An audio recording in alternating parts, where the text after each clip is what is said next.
Mic test, 1, 2. I'm up here. We got sound check. Hey, hey, hey. 5 to 10 minutes till kickoff. So I'm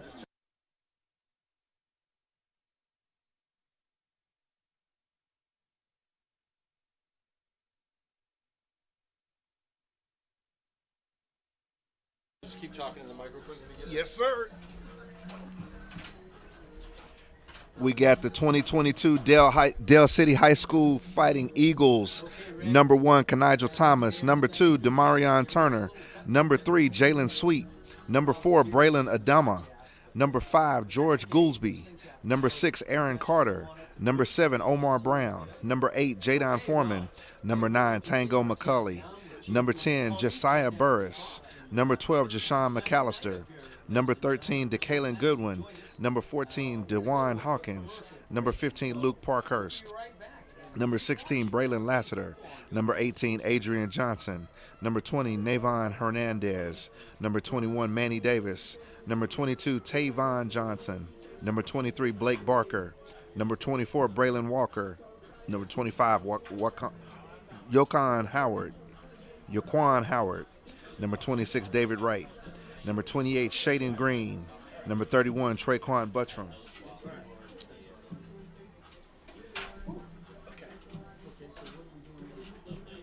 We good, Drew? All right. Go ahead and mute it. All right.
Drew, can you hear me? Drew, can you hear me?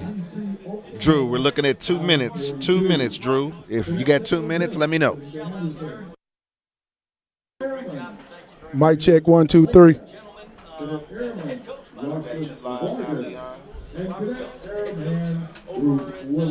We good? All right.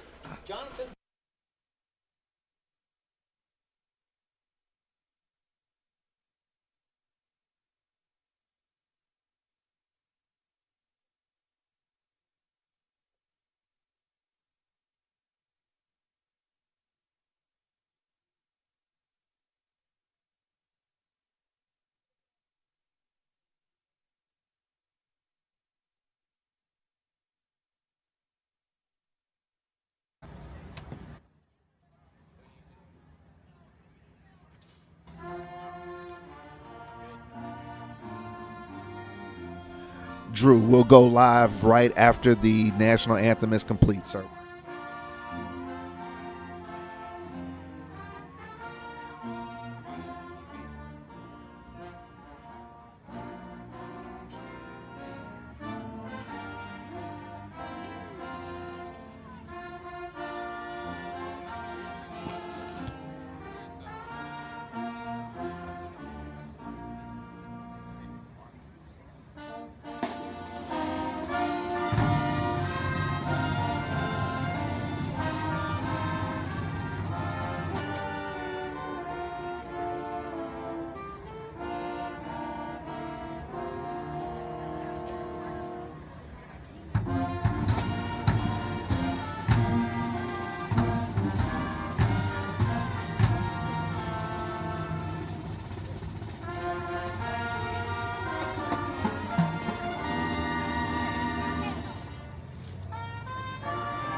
Historic S.E. Williams Football Stadium. We are at the home of the Booker T. Washington Hornets, and this is the home opener for the 22-23 football season. The tradition continues. I am Byron Perry, and to my right, I have Mr. Leon Skillins beside me, and we're going to bring you the game tonight as your Booker T. Washington Hornets take on the Dale City Eagles. Leon? It's week 1, but it's game 2. So Yeah, you know, I learned something last week, BP, when you said it was week 0. That's how long we've been at the game. But guess what? When you learn that new terminology, you just add it to the repertoire. I just try to help it out, man. I just try to help it out. But here we are in week 1, but game 2. The Hornets obviously took a loss last week against Bentonville West. There were a lot of things that went on in that game in order to obviously lose. But here tonight, the Hornets are looking for their home opener. We got the T-Connection Band. We got the Perfection. We got the Majorettes. You know, we at home, so you got to show up. We must protect this house, right? You got to show up, protect, and show out. Leon, one of the things I wanted to get right into last week was in a recap of that ball game against Bentonville West. The more I thought about it, the more upset it made me, because that was a game right there for the taking, brother. It really was. Exactly. You know, it reminded me, too, on the ride back. You remember that song, You Got to Clean Up What You Messed Up? Man, that's what happened right there, man. The Hornets, we had ample opportunities to capitalize, BP, and we didn't take advantage of that. And then when you're on the road like that and things don't go your way like that, you put yourself behind the 8-ball real quick. Absolutely. And and we don't mean to be negative, but it's one of those situations where you really think about it. And from being ex-athletes who have been there and watched the film and saw the critical elements of the game that could have changed and could have got you a W, because it's about getting a W. The more you think about that game, the more you say to yourself, we let one slip away. But on a positive note, some things that I wanted to take away and discuss with you, Leon, was, first of all, we didn't have a lot of penalties. We didn't penalize ourselves a lot. There weren't a lot of turnovers.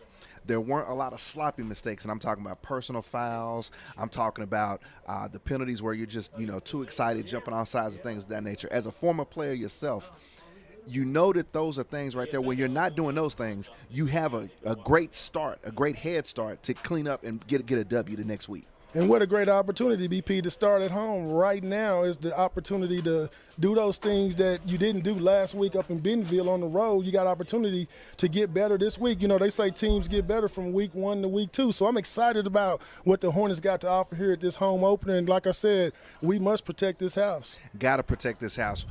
Dell City is a squad that Booker T has basically fought here in the last few recent years. It's one of those turnpike rivalries that has picked up. It's always going to be a tough game. When you have the Midwest City, Dell City schools, they're going to have athletes. You've got a kid like Donovan Stevens that played last night a little bit in the Oklahoma State game. So you're going to have athletes for the Dell City Eagles.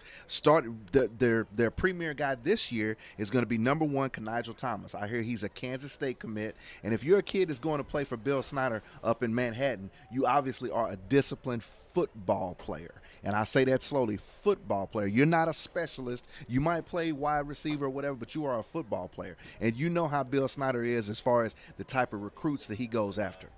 Man, you're right about it. I mean, one thing about football, you got to play it in all aspects of life. I mean, it's just like being in the classroom. If you're a student in the classroom, it translates on the field, and you'll be a student on the field. So you're exactly right. You just have to be tuned in and locked in because guess what? You can't play it with no intellect, and the football intellect, the higher you got it, the quicker you play it without instincts. So, Leon, let's talk about the game tonight without any type of scouting report or anything about Dell City. Tell me what you are looking for this defense to do tonight as we're getting ready for the coin toss. Man, I'm looking for the Hornets defense to do what they continually to do. That's what it's bend, and don't break. That's been the motto for years, and so far so good. But guess what? The offense has to capitalize, and like I said, we're here at the house. We're at the Hive. Hornet Nation's tuned in. We're looking for some scores and some plenty of that. Plenty of that Hornet victory. So on the offensive side of the football, you know, we talked a lot about Lathan Boone and the calmness that he shows in the pocket and the throws that he made last week. Even when he was under some duress, he was making throws that were on time, on the receivers. Guys didn't capitalize and make the catches. I'm looking for Lathan Boone to really take his game to another level, to put this team on his back. And I believe that young man can do it. So what I'm saying to you is what I'm going to be looking for tonight is Lathan Boone making great decisions, putting the ball into his skill position's hands to let them go and be great and do whatever they do. But everything starts with the trigger man. Everything has to start with him. I think Lathan Boone, being a senior, has got the experience and also the type of game that can put this entire Hornet team on his back. And that's not saying anything different. We've seen a lot of great Hornet teams that had a guy that put a team on his back. And I think he's that next guy, Leon. Man, that was well said, BP. I mean, like you said, a 4-year starter. I mean, man, come on, man. That's a secret weapon in itself, you know, to have a guy who's been in the helm like that. So if I'm the coaches, tonight is Lathan Boone's night to just settle down and do what he do. He's been at this thing for 4 years. So like you said, man, you elaborated it well, and we look forward to seeing what Lathan can bring to the table tonight. So we're about 5 minutes away from kickoff. Actually, even shorter than that. We've had the coin toss.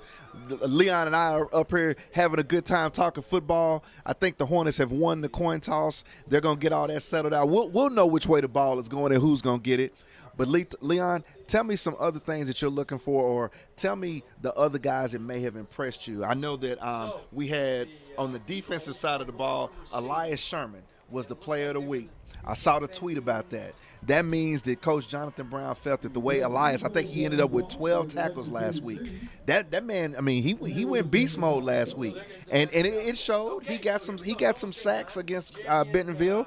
I mean, I look for Elias to continue this week to week to week. How about yourself? Man, you're right, man. He showed up big for the Hornets last week, and that's what happens in games when the platform is there. You take advantage of it, and he definitely took advantage of it. I'm looking forward to the Rouse kid that played running back last week. There you go. To continue to chip pull, at it, and then the other kid that stood out to me was the guy, his name escapes me, but number 8, the slot back when he was catching those Isaac bubbles. Fain.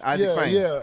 He did some great things out there to keep the chains moving in big-time possessions. Yep. And, of course, we know Tease is going to do his thing. But you know what? If the Hornets do what they do and come out and sting, man, it's going to be a long night for these Dell City guys. Dell City has been a team on the other side of the state that has always been competitive. You talk about organized football at the youth level that Dell City basically brings up into their middle school and high school program. So they're a well-disciplined, well-coached team by Coach Robert Jones, who's also the athletic director at Dell City High School.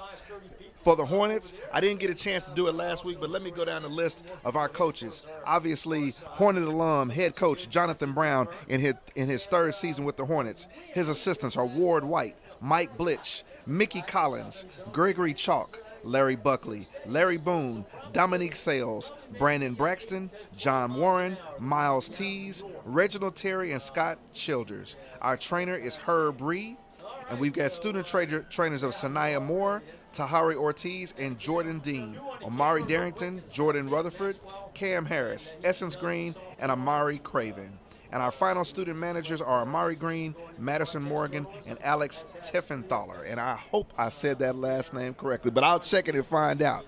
So as we look to the south, we see the Booker T. Washington Hornets ready to take the field to start their home opener for the 2022-2023 season. Leon, it's my first time I get to say it with you, but you know what, brother? The band is to our left. The band is to the north, Leon. You know what's coming. There's no place like home. Man, can I make a disclaimer right quick? Remember the name I was talking about when we were highlighting the kids? Yes. And the name escaped me. That name is Aiden Walker, number 30. Aiden Walker, man, okay. If that guy can get going early on the offensive side, he looked like he was a big help. But we saw him play big on defense as well. Now, you bring up a big point, Leon, because we didn't see Aiden Walker a lot for the work that Kawan Ross was doing. So the big question is whether or not we will see Aiden Walker carrying the rock, the pigskin, and doing what he does. Because the biggest thing about the running back position in football today is you very rarely see those guys that make you get up out of your feet. You want to see a guy who runs behind his pads. If you don't understand what I'm talking about a guy that inflicts physical punishment on the people that are there to take him down. You don't see the jitterbugs as much anymore. The guys that make you just every time they touch you saying, this might go to the house. You want a guy that runs behind his pads for 4 quarters. Do you understand what I'm saying, Leon? Exactly. So the question becomes for this particular squad: is it going to be Karan or is it going to be Walker? Because I think both of them can be guys that can take this team a long way. Or it could be both. It absolutely But could be. Walker both. has to get in the game plan some type of way early and often. Early and often, and then take care of it late. That's the way I look at it. That's the way I look at it. So taking the field right now are your Booker T. Washington Hornets, led out by the pride of the Great Southwest T Connection Band. One thing I will say is no place like Friday nights over here at 31 West Woodrow, I think, East Woodrow. somewhere like that. We know it's on Woodrow. What about that? Absolutely. Exactly. There's no place like it Positively. on Friday nights at the Hive. So as the band cranks up Hornet Victory for the first of I don't know how many times they can play it tonight, we've got the officials getting ready. The Dell City Eagles are ready. Leon and I in the booth are ready. We ready. Hornets, are you ready? We're about to kick off the home season for the Booker T. Washington Hornets, and it looks like after the coin toss, the Hornets will be kicking to the south. They will be kicking off to the Dell City Eagles. To my left is Mr. Night Train Lane in the booth. Been here for years. You know who he is, and we still love him as much as we can. So, Leon, we got the kickoff coming. We know the defense is going to be taking the field first. You know, one of the big things about football that we don't talk about is just the mentality of 3 and out. I mean, your first drive, you want to get off the field. Boy, if you can get a 3 and out on the first drive, boy, Sets you the tone. ready. Sets and the tone. Going back to Night Train Lane, you know I had to comment on that. Man, what a legend we got sitting to the left of us. Like you said, Night Train Lane is probably responsible for putting Leon Skillings III on the map. So I appreciate all the commentating and all the nice comments that he said about me. So you brought up a good point there. Led by a host of Hornets. Hey, I don't say it because I know where it comes from. All right, so I am so glad that I went to Booker Yes, T. sir, And I yes, am sir. so glad to be in the booth for you Hornet Yes, sir. fans as we're about to kick it off against the Dell City Eagles.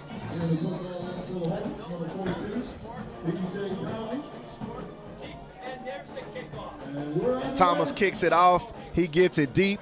Dale City's going to take it inside the 5-yard line. He cuts back. He's got an alley to the right side of the field, trying to get to the sideline, but B.J. Thomas, the kicker, is there with the angle. Great return by Dale City. That's Braylon Adama. He's a junior running back, defensive back, and that young man obviously looked like he knew what he was doing, but most importantly, Leon, was a setup on that kickoff return. That was a disciplined kickoff return. Man, that young man saw a crease and opportunity, and he took advantage of it. Hey, the Hornets got to wake up and get the crud out their eyes. It's too early for that. That was one of the things I heard Coach Jonathan Brown saying to the team as they were warming up, was to wake up. And if that doesn't wake you up, you better know on this first snap that something's needs to change. Number 13, DeKalen Godwin, is the quarterback for Dale City, and he hands off the dive give to the man who had the kickoff return, number 4, Braylon Adama. He's got a short gain for Dale City, a gain of a yard. So, I think that was Walker we was talking about, number 30. Aiden Walker is man in the middle at the middle linebacker spot, and that's somebody we really need to key on. You know, a lot of the times, Leon, we've talked about watching what Micah Tease is doing over there at the corner position, but Mr. Walker in the middle has been letting his presence be known. Man, that boy's getting downhill. Here's a second down pass play thrown out here to the near side, intended for number 8, Jayden Foreman. The pass is high. Looks like the quarterback, Godwin, is a little bit jittery, so that's going to bring up 3rd down and 9. And here's the opportunity, Leon. Here, even after a lengthy kickoff return into Hornet territory, the Hornets have an opportunity to get out the field. Man, all you got to do is just settle down and look like, you know, the Hornets have settled down, and we got them in a long situation here. Let's keep it and get the ball going. 3 wide receivers here to the near side and wide side of the field for the Dale City Eagles. The snap is back. He looks to his left. He's going to step up because he's got pressure. Now he rolls out to his right, throws the ball, makes a completed catch by number 10, Josiah Burns, who basically ran from here, the near side, on a crossing route to the far side of the field. After the catch and reception, the wide receiver for Dale City has enough for a first down for the Eagles. So the Hornets defense doesn't get off the field, but that's a situation, Leon, they let him slip through his fingertips. The defensive line had contained. Man, in that 39 situation, you got to get desperate. And you know what? When you're not desperate like that, you get those 39 capitalized, and that's a no-no by the Hornets right there. So Goodwin is able to draw the defense in front of the Hornets offside. He's going to pick up an easy 5 yards to make it 1st and 5. The ball is now on the Hornet 37-yard line. After a lengthy kickoff return, the Dale City Eagles are already getting into the red zone. Number 13, DeKalen Goodwin, is a senior quarterback for the Dale City Eagles. From the pistol formation, he takes a snap, he gives it, but immediately wrapped up and taken down by number 62, Elias Sherman, the player of the week last week. There he is, Leon. Hey, you can't say enough about the young man, right? You highlighted him. He's making big plays right now. You know, Leon, being a former offensive lineman, tell me, let's take a time to talk about the pressure up the middle of the line. You know, the guys off the edge get all the love, but the middle really sets the tone. Man, if that middle collapses, the quarterback's in trouble. That's the quickest path to the quarterback. So if you're playing center, offensive guard, or left guard, right guard, you got to be a bulldog out there, because guess what? It's coming all night long. You got to be able to protect it right there. And Elias Sherman is coming. Quarterback for Dale City is back. He's flustered. He's got a big pressure, and he's going to be taken down on the Dale City side of the field. Elias Sherman is there. Also, number 7, Jaden Oates there. A huge pass rush by the Hornets, and they take him down for a big loss here on this first series, Leon. That's how you get after the quarterback. That's what you like to see right there. The Hornets swarmed right there. You had 9 bodies around the football, 9 hats, all of that, man. That's a great play by the Hornet defense. It looked like a jailbreak in the offensive line. I mean, the quarterback, Mr. Goodwin, he had absolutely no protection whatsoever. Looked like he was playing hot potato back there. You know, that's one where you come back to the huddle, you say, fellas. Man. Once again, Godwin throws. He guns it over the middle of the field. The ball is high over the wide receiver's hands, almost intercepted, and falls short in front of Isaac Fain. Excuse me, that was number 9, Dalen Mays, at the safety position. So that's going to break up 4th down for the Eagles. 4th down at 29. So obviously they're in a punt situation, and we still get off the field, Leon. Man, another opportunity to see what this offense is going to look like from last week. I can't wait to see us get out here on this field to capitalize on some big plays by the defense. I got to say I'm impressed with the motion, the arm motion of the quarterback Godwin for Dell City. I mean, he's got a little bit of a long motion, but when he lets it go, he's gunning that thing. So we got to be protective of covering these receivers. Yeah, he got a deep ball. Here's the punt, going to be received by the Hornets. Bobbled a little bit, but he's getting to his left, looking for a block. Tries to cut back a little bit to his right, but taken down at the 25-yard line. So for the first series tonight, your Booker T. Washington Hornets are going to possess the football. They're obviously going to be led by number 5, the senior Lathan Boone. Lathan Boone's going to bring him onto the field. So the Hornets are going to get the play from the sideline and come to the field. Now, just like us, Leon, our offensive line has got to keep any pressure up the middle. Looks like Dell City's going to come out with a 3-man front. And they're pretty big up there, too, so I'm going to see what the offensive line is going to look like and if we can go ahead and protect it and get Lathan Boone out there to make some plays. Lathan Boone puts a man in motion, high snap. He's able to pull it down and hand it to the running back in the pistol position, but he's going to be taken down. And Leon, one of the things that did plague us last week in Bentonville West was the quarterback-center connection to snap. When you have these high snaps, it just kills all of the time. And it looks like we're starting out with that again, so hopefully we can learn from that from last week and get better at it as the night goes on. Boone, 4 wide receiver, pistol formation, running back left, brings a man in motion. That's number 4. Once again, he puts it into the gut on the zone read, and the running back is able to cut it up. Looks like that's Ross. That's number 6, Mr. Kawan Ross, running hard. You know, he just doesn't look like he's going to break away from you, but he runs through people. You know, he runs through that initial line of scrimmage, and then he gets to the second level. I think he's one of those backs that knows how to keep his feet turning, and there's opportunities when you do that. So great play by Karan Ross. 39 for the Hornets. They give it to Ross again. Looks like on the draw, but this time it didn't fool anybody. Big number 66 for Dell City immediately got a push into the backfield and basically swallowed Ross up once he took possession of the football. So that's going to be a 3-and-out for the Hornets. Not a way to start, but look, it looks like, Leon, right off the bat, it's an evenly matched football game. Man, this right now, like you said, the leverage is there's no advantage to it right now, and the Hornets just gave away an opportunity by just not taking advantage of the plays that they could execute on in that particular series right there. Number 42, B.J. Thomas, is in to punt for the Hornets. He had a punt block last week, so we always got to be careful to see exactly what the line does. He's standing at the 10-yard line. The snap is back. The punt is away. Here's a punt that went off the side of his foot. It's going to come up short, but it takes a Hornet bounce into Dell City territory, and it's going to bound all the way down to the 31-yard line of Dell City. So, you know, it's one of those feast or famine plays where the punt didn't come off his foot well, but it ends up with a good outcome to push the Dell City Eagles as far back as possible. Second drive for the Eagles, Leon. Man, all I can say is that bounce, it was just good to get that at home. You know, it's just some things about being at home, that it factor, that was just one of those things right there that went in our favor for being at home.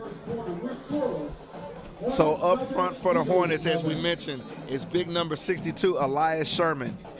On the edge, we've got number 1, Demetrius Prudhomme. I'll check the other side here in just a moment. Here's a jet sweep for the Eagles trying to get the corner, and the Hornets string it out and are able to take him down. He may have got a yard on the play, but that's one of the situations. That's just disciplined football. You get a hat on a hat, you man your turf, and you basically read what's happening upfield. The jet sweep is something to try to get the corner quickly, and Dell City wasn't able to do that. You're not going to be able to do that against a defense that's fast like that. You see how quick they got to the football? One thing about it, like you said, on that jet sweep, taking too long to develop, and when you got a defense with speed like that, that's what continues to happen. So number 58, Amandre Tiger, is also in the middle for the Hornets. Here's an inside give for Dell City, and Elias Sherman is right there to basically show that man who I 30. am. 30 came up in there again. There go that man again. His name is Aiden Walker. Aiden Walker is tattooing people, folks.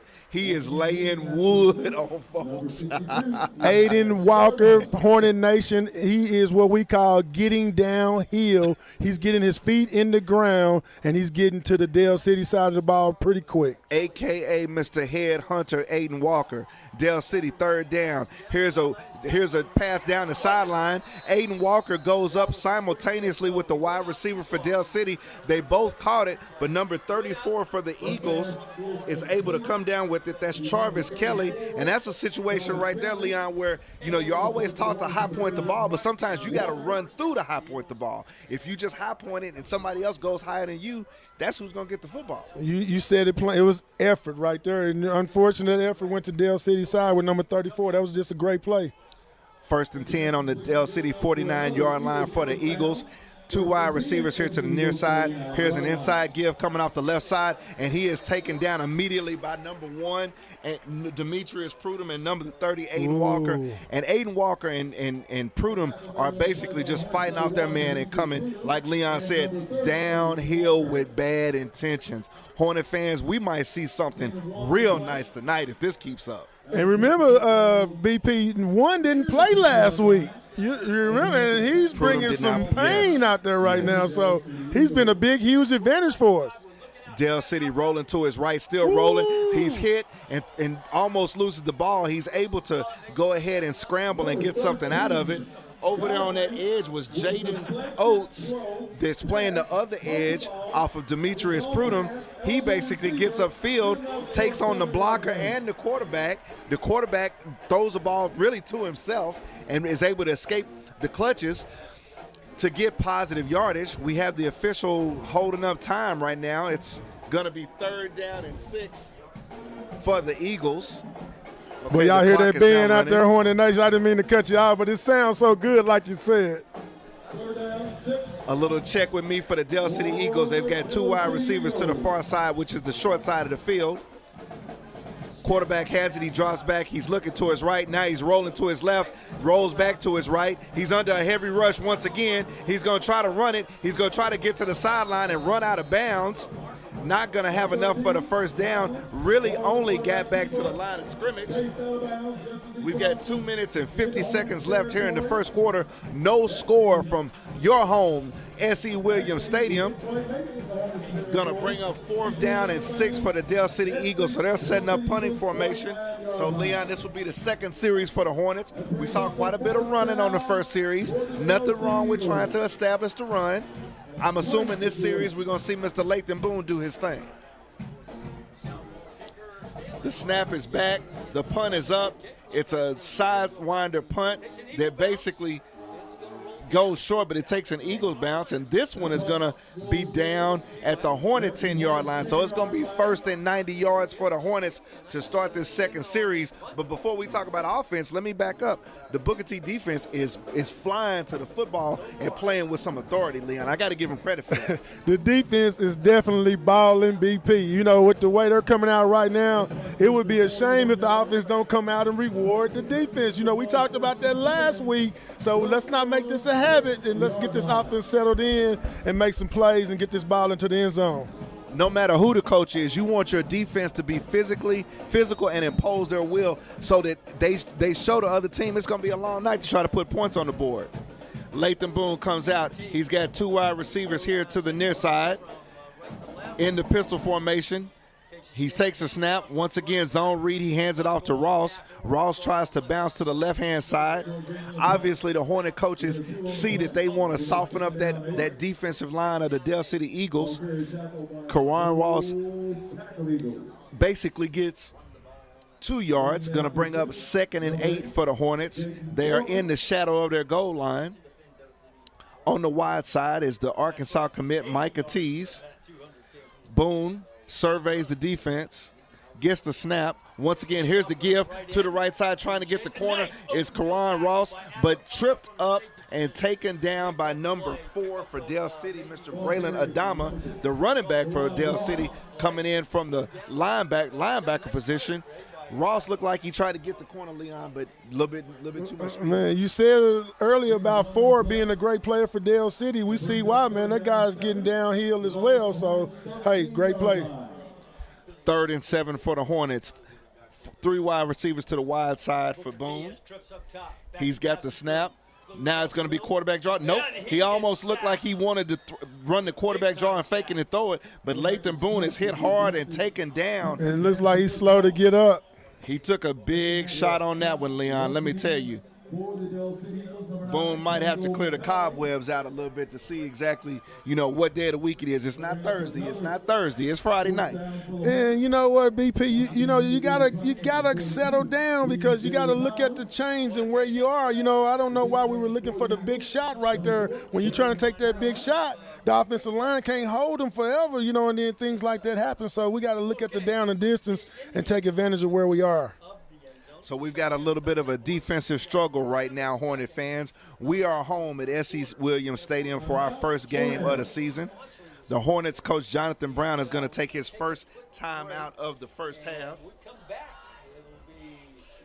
So while the Hornets are taking a timeout, it gives us a minute. Leon, it seems as though both teams have a little bit of those same, early season jitters. It's a defensive struggle right now. Yeah, and it looks like, it's always the offense is going to always lag behind the defense. But guess what? The offense should start to show progression as the weeks get by and the weeks go on. And the way you do that is, you settle down and you just call the things that that you can do, and you just don't go after the big play and try to get those big chunks. You want to move those chains. Like we said, remember, 2 + 2 + 3 will put you in the third and what? The one. Simple math. One of the things we talked about a lot last week, Leon, was the defensive alignment by Bentonville West. They were dropping their corners off deep. We really need to take a look and see what Dale City is doing because we haven't tried to throw the ball a whole lot. Right. Great point. So B.J. Thomas is going to be kicking from his own end zone for the Hornets. He's got the snap. He steps up, almost blocked. It's going to be another short kick, however, looking for a Hornet bounce, but it's not going to get it. It takes a Dell Eagle lateral bounce, so the ball is going to basically only travel to the Booker T. Washington 20-yard line.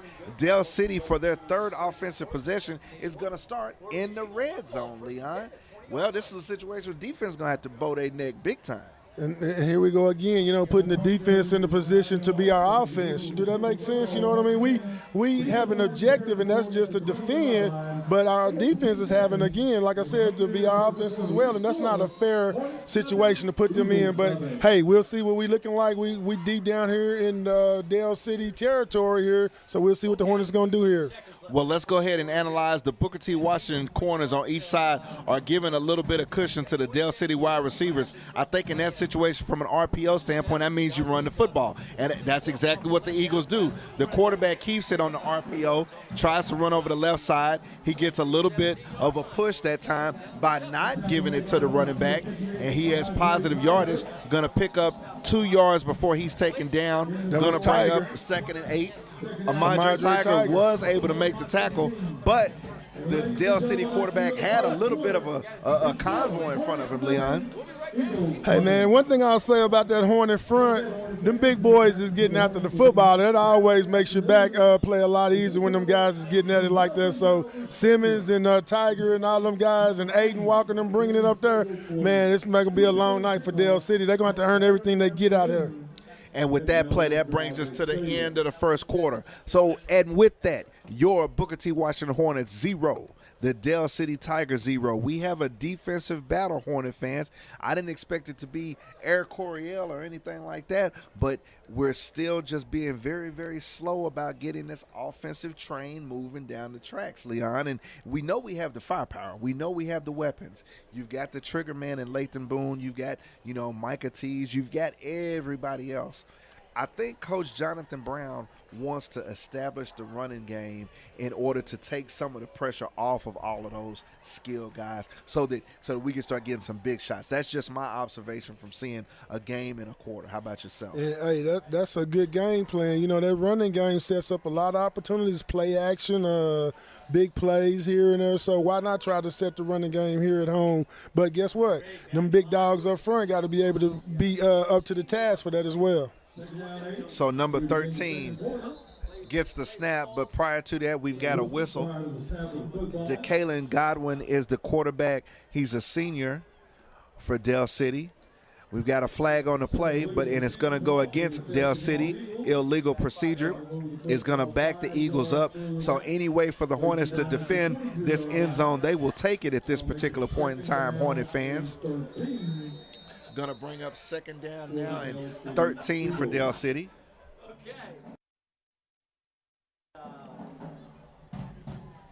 Del City in a check with me, not huddling. 2 wide receivers to the far side, 1 wide receiver here to the near side, number 3, Jalen Sweet. Godwin takes a snap, zone read, hands it off to the inside. Running back is going to try to cut it to the outside. Got positive yardage, but taken down at about the 15-yard line for Del City. That's number 4, Braylon Abadamai. You know, like you were talking about. Hey, one thing about the kid is look like he can play any position out there. He's a versatile athlete. He's athletic, and the biggest thing about that run was the shiftiness of his feet. He had good vision to see that basically he was able to break the line of scrimmage and then try to bounce it outside and get positive yards. So once again, Godwin on 3rd down and 5 for Del City. Hands it off once again to Adama, and he's trying to get a lane and get to the goal line. He makes a punishing run, even though hit by 3 Hornets. That's called running behind your pads. I was just to say, Cody, that was I was going to say. That's a prime example of what you were talking about earlier, is running behind the pad. Perfect example of it. He gets a 1st down, and he takes it inside the Hornet 5-yard line. So the Del City Eagles are definitely threatening at this point. Godwin in the pistol with Adama. Once again, he gives it to him. He's trying to run behind his big offensive line. He stopped and hit in the backfield, but he drags a couple of Hornets with him, gets positive yardage, but it's going to bring up 2nd down and at the 2-yard line. And remember, that hurry-up offense is always to the advantage of the offense, because the defense start grabbing their hips and they start gasping for air. Here's another running play, but he's hit by Aiden Walker, comes from the linebacker position, and on that hit right there, when number 30 hit 4 stopped moving forward, Leon. Takes him down, no gain for the Eagles. Boy, that's just all wheel, you know what I mean? So great play by Aiden Walker, number 30. When you're in close quarters like inside the goal line, and here's a direct snap on the Wildcat to number 2, that's Demarion Turner. He goes into the end zone for the Eagles, and they basically went bunch formation, power formation, and then Wildcat, and the Eagles get into the end zone. But and they did that out of tempo. They did that and just what you were talking about, Leon. And can we just say, you know, let's make it fair for the defense. Remember the special teams on that muffled punt put the defense in a bad situation. So that's really not on the defense right there per se. I mean, I know they're out there. You gave up 20 yards. Yeah. That's so, if you look at net plus or minus, you went minus 20, not minus 80. You went minus 20. So again, you know, we got to get those little things that mean so much in games like football. You know, an inch could hurt you. It's called special teams for a reason. Yes, sir. You got to block up front. You got to make sure you keep the other jerseys off of your punter so that he can get the kick away. It's simple. It's simple. With that, the Del City Eagles take the first lead of the ball game. The score now 7-0 against your Booker T. Washington Hornets. We are 10 minutes and 4 seconds left in the half. It's a beautiful evening here in Tulsa tonight. I meant to let everybody know the Del City Eagles were victorious last week in a 38-34 victory over Choctaw. And although many Hornet fans are not familiar or follow football on the other side of the state, beating Choctaw is a statement. I mean, Choctaw has had good football teams in the last few years. As a matter of fact, Choctaw came over here and got a victory last year, if I do recall. So Del City is able to get on the positive side of the ledger last week by beating Choctaw, whereas the Hornets are trying to come back from a loss to a 7A Arkansas school in Bentonville West. But nothing on what you did last week matters. You got to go win the game tonight, right, Leon? Man, you got to get a bad case of that amnesia quick, you know what I mean? You know what I mean? You got to forget about that, and you got to keep pressing, and you got to keep it pushing. So, hey, let's go, Hornets. So the Hornets are going to be receiving at the south end of the field from Del City. The referee has got him set up to kick off here in just a moment. Want to say hello to all the BTW Hornet football letter winners out there. I know there's been a push to get you guys to be here at the home games and represent for our team this year, for our 2022-2023 squad. So we definitely want to do that. So here's the kick. It's a low kick, but it's going to go through the end zone. Going to be a touchback for the Hornets. Want to also let everyone know that there's a PTSA meeting on Monday, September the 12th at Booker T. Washington High School. Please get in touch with your students and find out the time for that meeting. We need all parents to be active and involved in the BTW PTSA. So, Leon, this is the Hornets' third offensive series.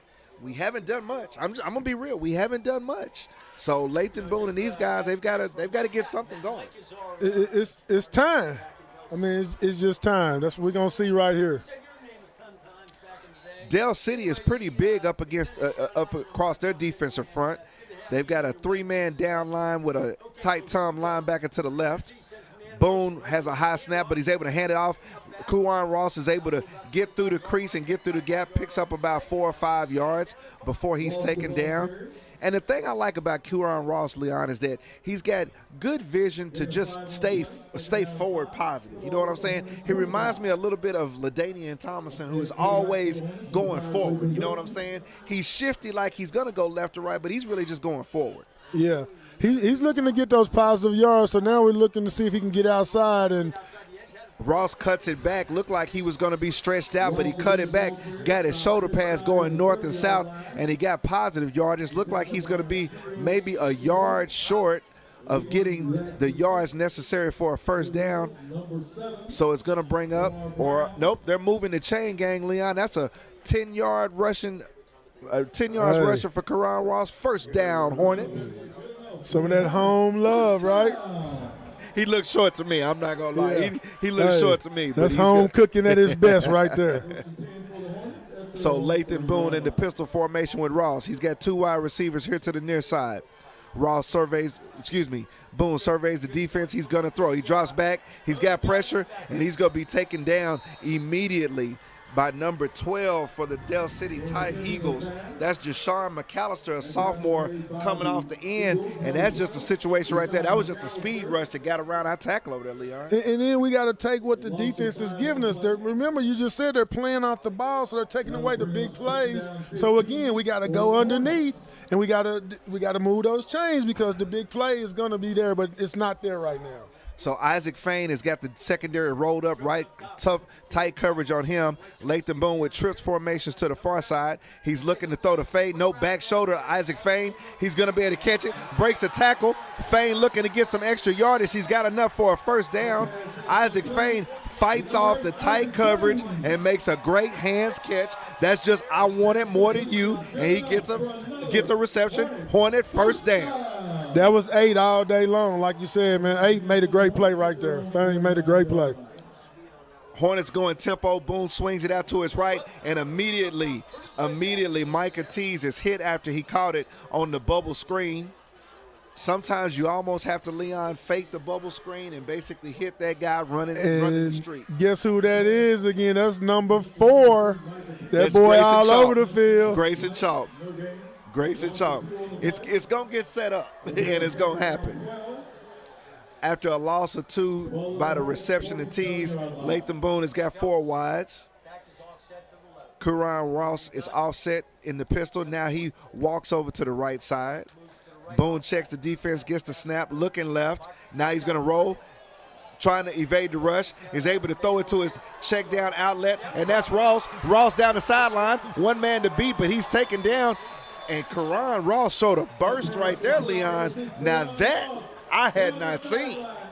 First down, Hornets. Hey, man, what a play by Ross and Boone. You know, Boone was flushed out of the pocket pretty quick, and that's where that 4-year starter Savvy came into play right there as well. Now, Leon, I saw a burst by number 6, Ross. Yeah. We haven't seen that just yet. And if Ross keeps that, we can definitely punch it in down here with 7:27 left to go in the second quarter. So here's another give to Karan Ross. He's fighting hard, trying to get off left tackle, but he doesn't get anything. He's taken down by number 8. That's Jadon Foreman, a senior defensive lineman for the Dale City Eagles. Wow, I was really impressed with the gear Ross was able to kick it into after he caught the ball. Hopefully we'll get to see him in the passing game a little bit more for the Hornets. Second down and 10 from the 25-yard line of the Dale City Eagles. The Hornets are threatening fans. Boone gets the snap, looks left, throws it, timing route. Basically a fight for it over there. The ball was a little underthrown and almost picked off, intended for Isaac Fain. Defending was number 2, Demarion Turner. Hey, Fain had to make a play for us on that because the ball was thrown a little bit behind him, and if Fain wouldn't have made that play, it could have went the other way. So that was a big-time play by Fain, even though he didn't catch it. Sometimes your wide receiver has to go from offense to defense in the same play. 3rd and 10 for the Hornets. They're threatening, headed north. We got 3 wide receivers to the far side. There's that man, Aiden Walker, in the backfield for the Hornets. Boone gets it. He's looking right. He's going to throw it to the middle of the field. Had Isaac Fain. It was a little bit high. Hit him in the hands, and that's one of those that the wide receivers kind of thinking, ribs are exposed. And Mr. Fain wasn't able to bring that one down. Going to bring up 4th down for the Hornets. And those are those plays we've been talking about, Leon, that guys have got to make plays to keep drives going. Look like the Hornets going to go for it here, though. You know, I don't blame them. You know, with the special teams, the way they playing, hey, go for it down here. Let's see what we can do. Jonathan Brown decides to go for it. Same formation for the Hornets. Boone steps back, now has to step up. He's got pressure, and he's going to be brought down for the Hornets. Going to be taken down and going to lose the ball on downs. The Dale City Eagles are able to hold, and that play just didn't have a lot of promise from the snap, Leon. I mean, it looked to be a slow developing route because it was 3rd and 10, you know, and basically for us, we didn't have enough time to even get the ball off. But go back to what you said about Fain, though, on that play earlier. You know, it was a play where it was a 50-50 kind of ball thing, but he was looking more at getting hit than securing the ball and moving the chain. So when we get in those opportunities like that, you know, you got to come down and make the play and get those chains moved again. So ball goes over to Dale City. Dale City 1st down from deep in their territory, taking the ball. It was basically 1st and 10 from their 29-yard line. Here's a give off the right side and minimal yardage. Dale City going to be able to pick up about 3. Going to bring up 2nd down and 7 for the Eagles. 6 minutes, 20 seconds left in the half. Dale City 7. Booker T. Washington Hornets are going to be 0. Dale City once again in the pistol formation, 3 wide receivers here to the near side. Quarterback has some rush. He's going to be hit and brought down. That's a situation, Leon, where coming off the edge was number 13, Jordan Sales, got into the backfield, made the Hornets step up, and then everybody else could go get it. Hey, Sales was there, and then again, Walker was right there trailing like like a trailblazer. I mean, Walker is playing well out there. Aiden Walker, Leon, is just, you know, he doesn't, you know, stand out as far as his physical stature, but the kid plays hard, and he's physical. 3rd and 10 for the Eagles. Quarterback steps up, throws it, completes it to the middle of the field. He's got a blocker. He splits the defense. He's trying to get to the house. He's still running, and into the end zone is Dale City. You know, BP, that's one of them things where, you know, you got to play till the whistle blows. So what that means is the D-line looks as if they got the quarterback wrapped up. They had the quarterback wrapped up. And you know what? So everybody kind of pauses, and the referee hadn't blown that whistle. And when the whistle hadn't blown, this is what happens. And you give DeKalen Godwin, the senior quarterback for Dale City, credit, Leon. He's wrapped up. I mean, they had him up high almost at the neck, had him by the shoulder pads, and he basically just fights off and then just guns it in the middle of the field to his wide receiver who's right there waiting on him, and all that young man had to do was split the defense and run to the house. So is that what we call luck when preparation meets opportunity? That's the only thing you can call it. But I know this much. We had 2 guys miss a tackle right there. Yeah. And that we didn't see last week. You can't miss tackles in the secondary. The biggest thing in football today in the secondary is you have to be able to tackle. Hey, go back to the big dogs up front. They had them locked up there, and you can't let that go. I mean, you got to play till the whistle blows. And, again, that's what happens when you don't play like that. So the kick was up, but I guess it was missed by Dell City. It was wide left, Hornet fans. 5 minutes and 17 seconds left in the half. Hornets down 13-0 here in the home opener. I'm a little bit shocked, to be honest with you right now, Leon, because our offense, we talked about it at the beginning of the game, wake up, get the sleep out of your eyes, and our offense is playing a little bit like they didn't know that the game started at 7 o'clock. Ooh, well said right there, BP. I'm a little bit baffled as well because, I thought that we definitely improve again from week 1 to week 2. And so far, Dell City is dictating and dominating us here at home. And I'm surprisingly, again, I don't know. It's just one of those things where I think the biggest thing you said was dictating. Dell City is dictating what's going on right now, not Booker T. Washington, and that's what we've got to change. Yes, sir. We got to change it quick, and it's almost like we got to get an opportunity right here and score. So the kick was along the ground, picked up by the Hornets, and returned to about the 23, 24-yard line. The Hornets, with 5 minutes and 7 seconds left, are definitely in a need-to-score opportunity here before the half. You definitely don't want to let the scoreboard to get out in front of you against a good team. And Dell City has proven to us this is a good football team. You're playing a well-coached, well-disciplined football team. We haven't seen a lot of penalties on either team. It's just a situation where you got to come out. It's time to start executing right now. So Lathan Boone has brought the Hornets out on the field. We've got 3 wide receivers to the far side. Pistol formation. Tight man-to-man coverage here on the near side. Boone once again with the give. Ross tries to get the edge, and he does. Tries to get a block, he does, but he steps out of bounds. The referee said he stepped out at the 40. If the referee only had a cataract, he'd have still been running, Hornet fans. But they are able to say that Karan Ross stepped out of bounds. But the run, regardless, is good enough for a Hornet first down. The Hornets are on the move. And Karan Ross is, I guess he's one of them backs that got to get going because he's showing me that he got something there. Let's see what happens here. Handoff off of the quick tempo play.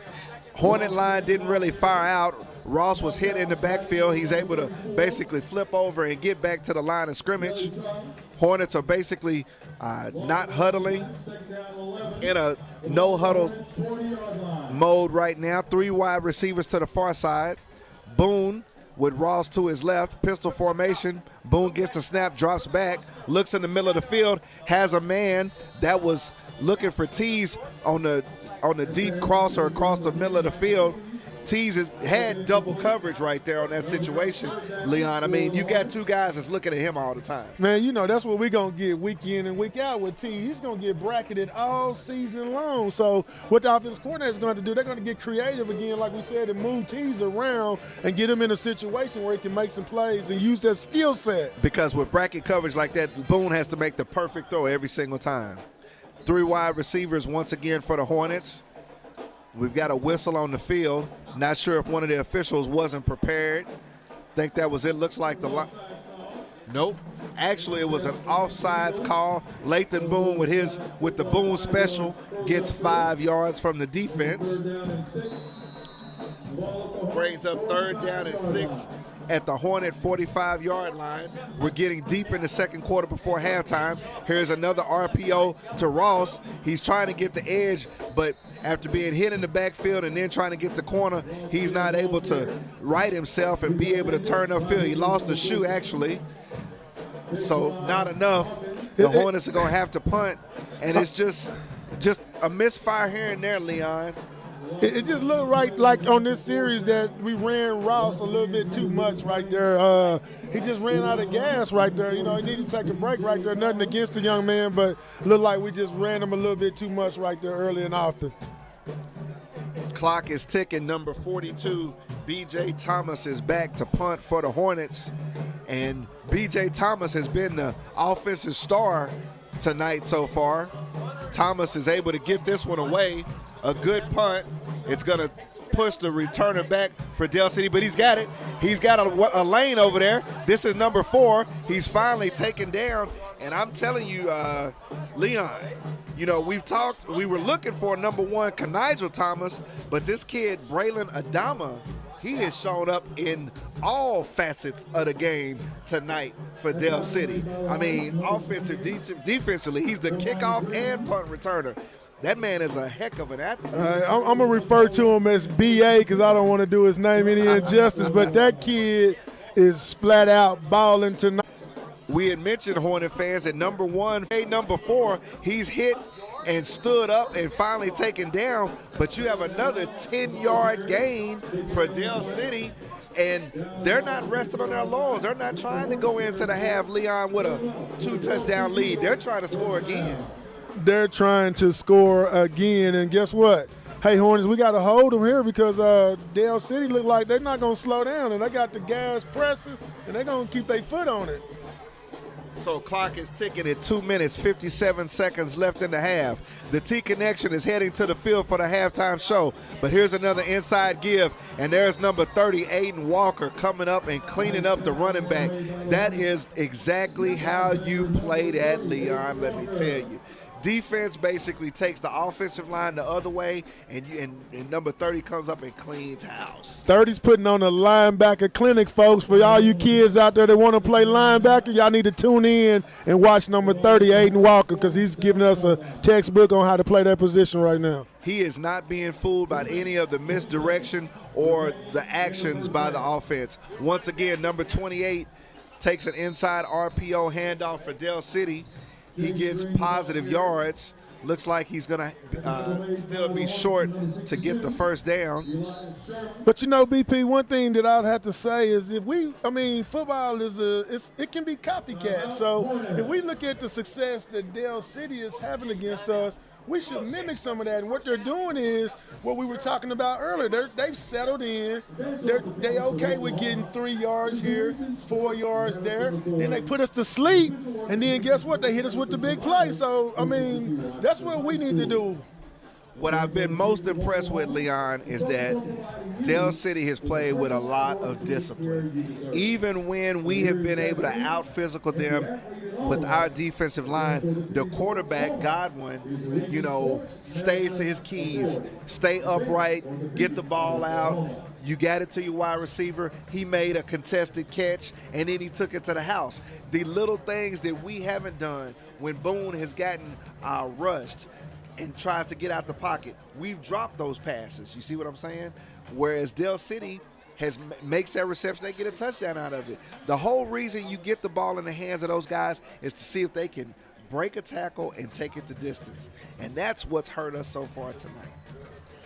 Hey, if we want to be an equal opportunity employer right now, we got to make sure we distribute the ball to the athletes, and we got to make some plays. But right now, we're going to have to do something quick.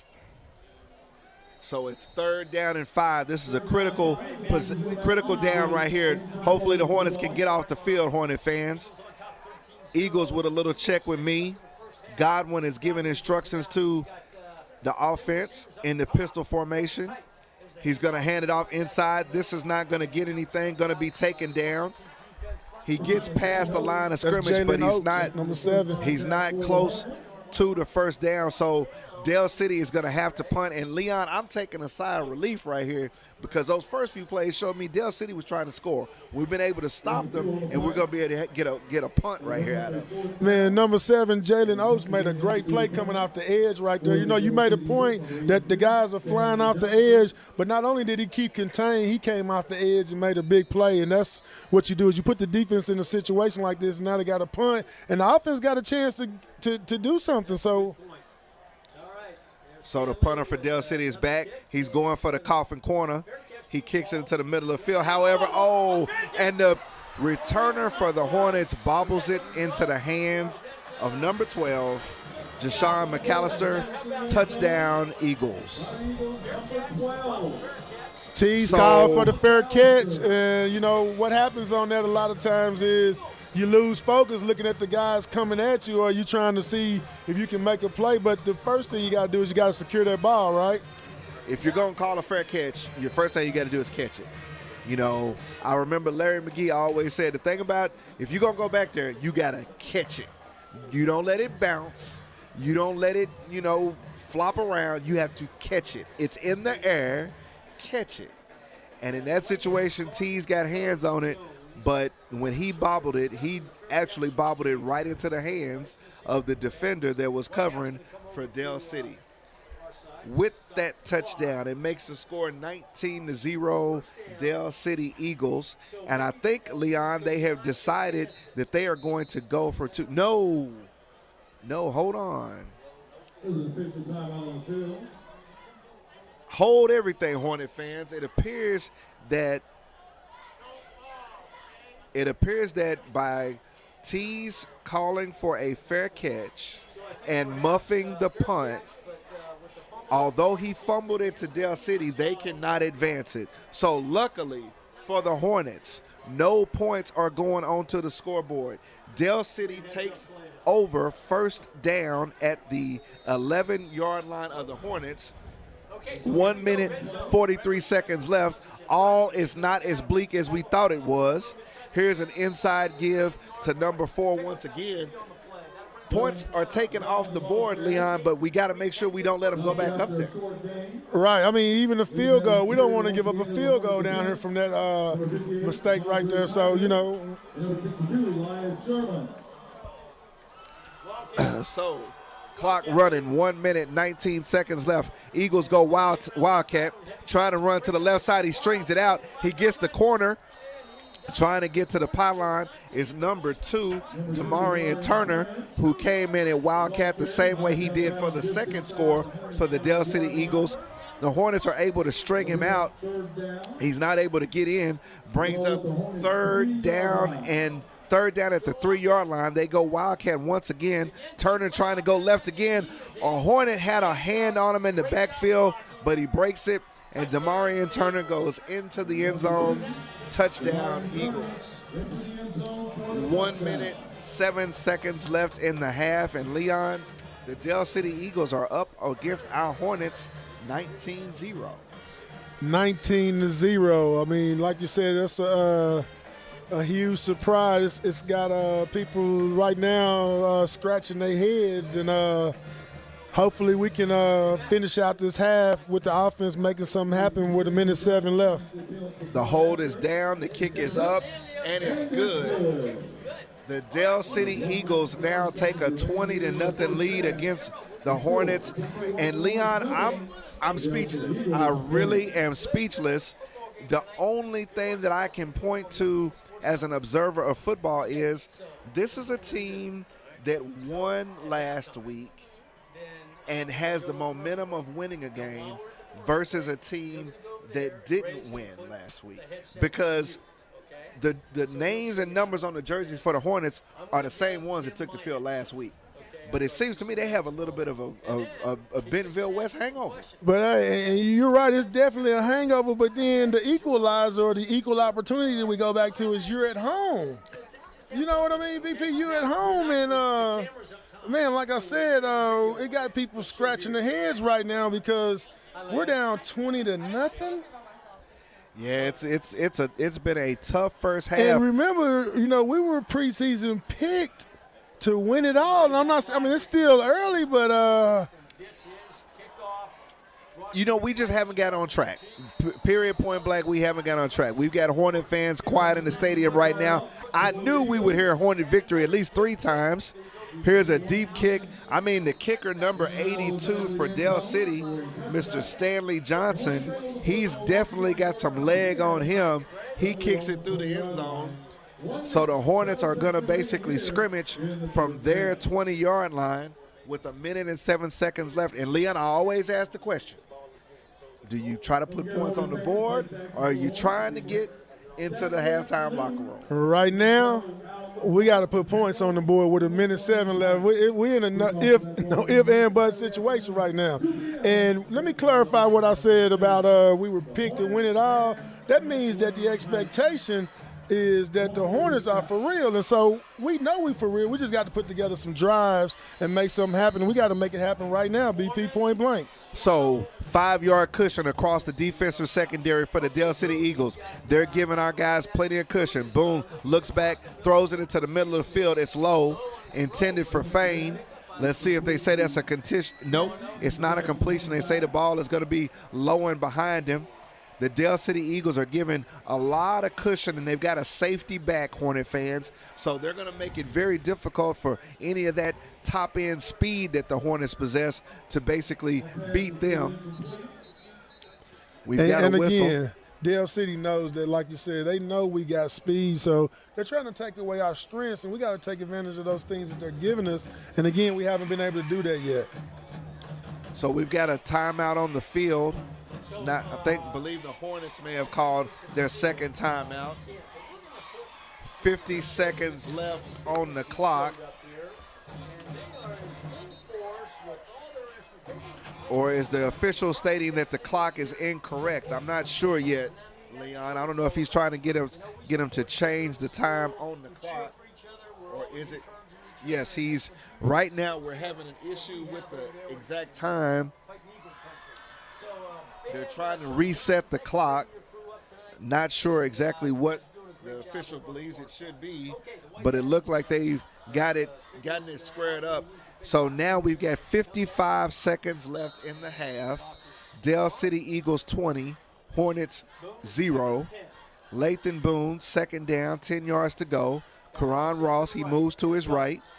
Boone gets the snap, looks right, guns it out. He's got a completion to number 4, who tries to get some extra, but he makes a good catch. That's Grayson Chalk on the reception, and that's somebody that the defense does have to worry about. They did get him on the field, on the ground quickly. Clock's running. We got to have a little bit of initiative here, Hornets. Boone trying to get everybody set. Clock's ticking. He's got the set, got the snap. He looks up, gonna have to run it in the middle of the field, and he's taken down, loses his helmet before he's finally taken down. There's another hard hit on Lathan Boone, Leon, and those are situations you just don't want to have your quarterback taken in the middle of the field. Again, the offense has to be careful with how they project things or how they perceive to move this offense. You only can play to the strengths of your personnel, and right now, things are not going our way. So number 18, or if Hornets are going to run another play, I think the Hornets are going to try to go ahead and let the clock run out. The play clock has more time than the game clock. We've got 5 seconds left in the half. I don't think the Hornets are even going to take a snap. And at the end of the first half, Hornet fans, we've been shocked. The Dale City Eagles have come over from the west side of the state, and they come in with a lead of 20 over your Booker T. Washington Hornets, who have yet to get on the scoreboard. They've got a 0 up there, Hornet fans. And Leon, let's just take a few minutes. I mean, it's halftime and everything, but we really got to talk about, we got to go Marvin Gaye and start asking the question, what's going on? Hey, what's going on? I mean, last week we talked a lot about we were hurting ourselves by not catching the passes that were thrown, and we weren't making the plays that were given to us. You've talked about this a lot. Take what the defense gives you. Tonight, it's just been we've just been playing sleep. We're flat out playing blind football. I mean, it's like we're forcing things. We're not taking advantage of opportunities they give us. And, again, we're sputtering. We just don't have an identity. We talked about it last week. Are we going to be a 4-cylinder, 6-cylinder, 8-cylinder, or a V12? So we don't know what it is yet. And when you haven't figured it out, you know, teams are going to get the game plan, and it looks like Dale City looked at that Bentonville film, and they're just mimicking what happened last week. Yes, you are absolutely right. It looked as though Dale City looked at the Bentonville West game film and basically saw where the weaknesses were, especially on the offensive side of the football. Take away the deep ball. Don't let them take the top off of the back of the defense. Make the offensive line and the running backs work, and you'll get stops. I mean, it's that simple, because that's who we've been on offense right now, Leon. Man, these guys got to go in the locker room, and they got to go in there, and they got to find themselves right in the second half and play like we did in the first half. Now, I'll be honest with you, Leon. Both of us have gone into that locker room before, and we've been down. We've been in tight games, tough games, difficult games. I know we're only in the second game of the season, but, you know, this team's back is up against the wall right now, because this can be one of those situations. It simply boils down, it's a morale issue. Think about it when the guys are in the building and, you know, they're walking down the halls or they're at the local Quick Trip and all of that. We got to get our heads back up, because guess what? When you get your heads down, you're under attack. Well, Hornet fans, we're going to let you enjoy the halftime show from the T-Connection Band. We'll be back for the second half. Let's go to amazing, turn them up. Hip-hopping, the finger popping, the show stopping, the ever-rocking pride of the great Southwest Booker T.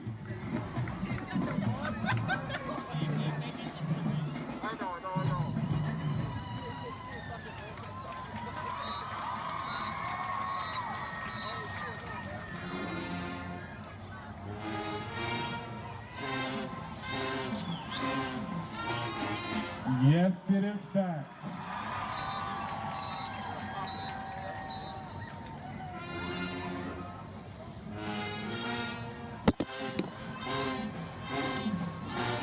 The orange and black is back.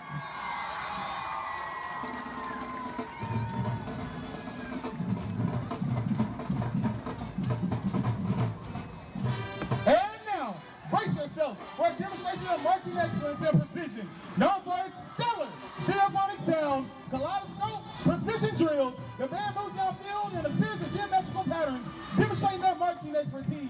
To the song "Just Fine" by Mary J. Blige.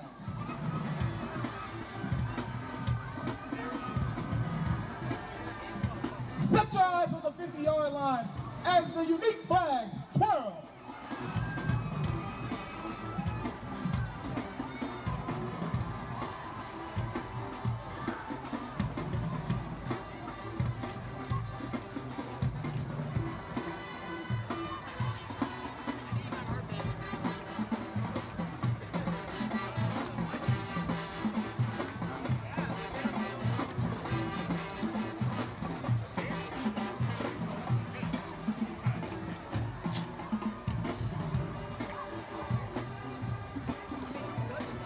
Fine.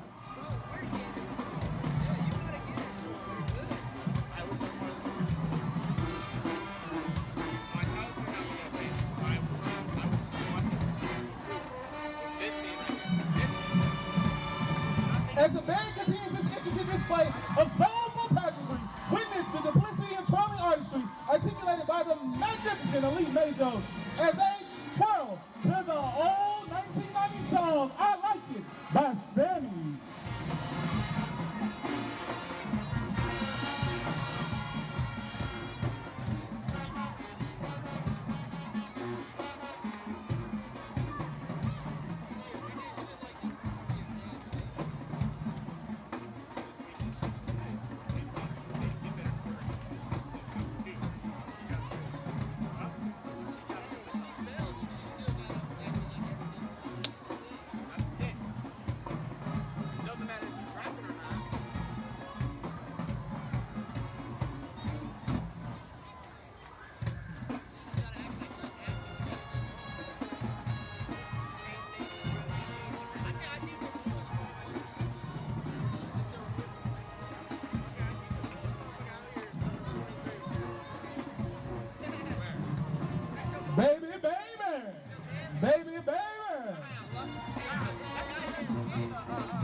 next set of ladies, hold on to your seat.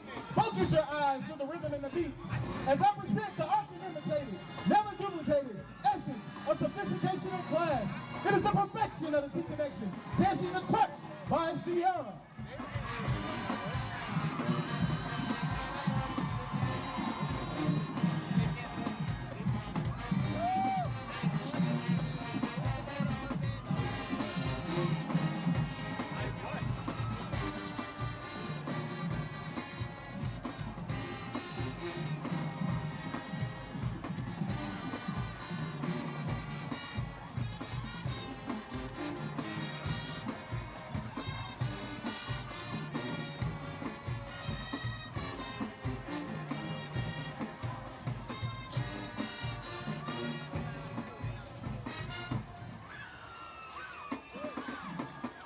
You thought these ladies were finished?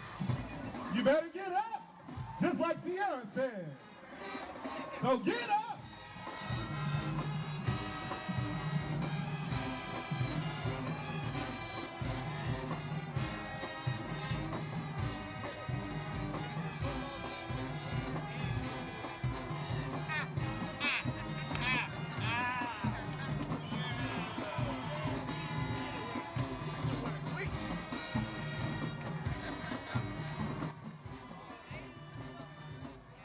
Let's go.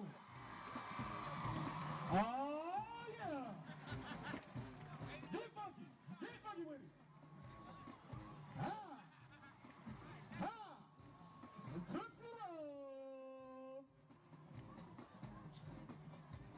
Bop, bop, bop.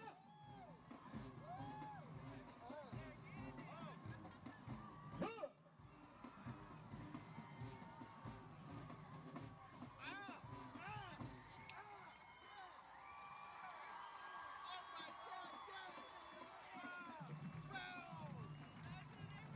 This has been a Jazzy Thing production, brought to you by the T-Connection Marching Band.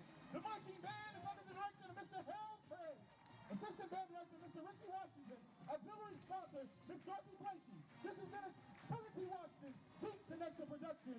All rights reserved. Thank you and good night. Shout out to the class of 1992, celebrating their class reunion.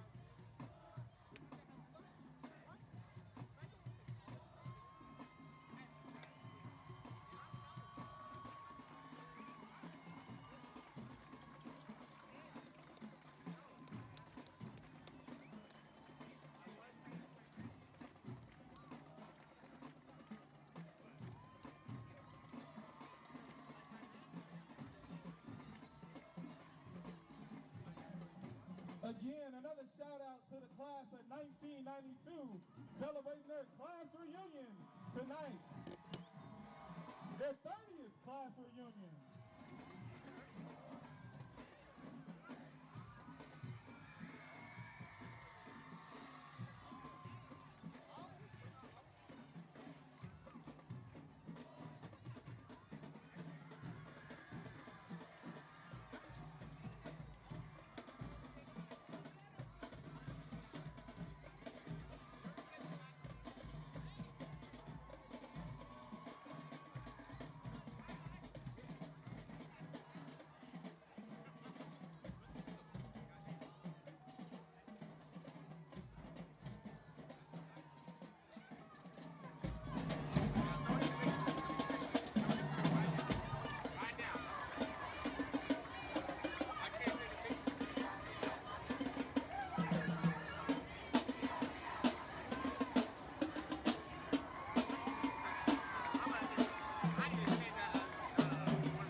From S.E. Williams Stadium, the sun has set behind our back to the west. The Hornets are back on the field, getting warmed up. The Dale City Eagles are also coming out from the locker room after their halftime speeches. And yeah, I'm stumbling over my words because I don't know what to say. It's 20-0 Dale City Eagles, and this is really just gut check time, Leon. It's just time to say who's gonna be man enough to go out and make a play and get us back in this ball game. Whether it be a freshman, sophomore, junior, a senior, somebody got to make a play right now on this series. I think we get the ball here too, so somebody's going to make a play. You know, from a football standpoint, Leon, and I always try to bring it back to this, you know, football is about blocking and tackling. You know, those are the most two critical elements of the game. And you have to make sure you come out and do those things first and foremost. We had a missed tackle that gave up a long reception touchdown. And from a blocking standpoint, you know, it's becoming obvious to me, in order for us, based on what we're doing right now, in order for us to get the ball in the hands of our wide receivers, we got to block better up front for Lathan Boone, period, point blank. You can't coach that any other kind of way. And with the skill set we got right now, it looks like we need to just get the ball out of our hands quick. I mean, the D-ball, they're taking that away. So if we can get the ball out of our hands quick and let the athletes get in space, I think we can create some opportunities and make some things happen. You know, when you look at college football, you know, one of the things when you talk about getting the ball out quickly, Leon, you know, a lot of times the quick routes are those slants and things of that nature, where you have to have the coverage matchups to make that happen. So a lot of teams try to go to the underneath routes, the routes, you know, the crossing routes. Now, they don't take as much time as a deep route, but to run the crossing routes, you still got to have time. So I'm really kind of perplexed right now to wonder what routes do we need to start running to get completions to sustain drive. Man, I mean, we talked about it last week. I mean, we look like we can get into a double tight set and take advantage of it. I mean, we could use the seams, and I mean, they're giving us that. Again, it's the same thing that happened last week. They're giving us the middle of the field. They're taking away the boundaries in the field for us, but the seam routes are open all day long, and then we can get the backs out there on some mismatches that could help us out. You know, we did see number 6, Karan Ross, catch. He was a check down guy for Lathan Boone, and when he caught it, I mean, man, he kicked it to a gear that I haven't seen all season long. So maybe there are some plays where we start getting the ball to our running backs, because if the defense, excuse me, is so focused on the speed guys taking the top off, maybe we need to use the backs out the backfield. I would think from a man-on-man standpoint, Karan Ross is going to be probably better than that linebacker or that safety coming downhill trying to take it.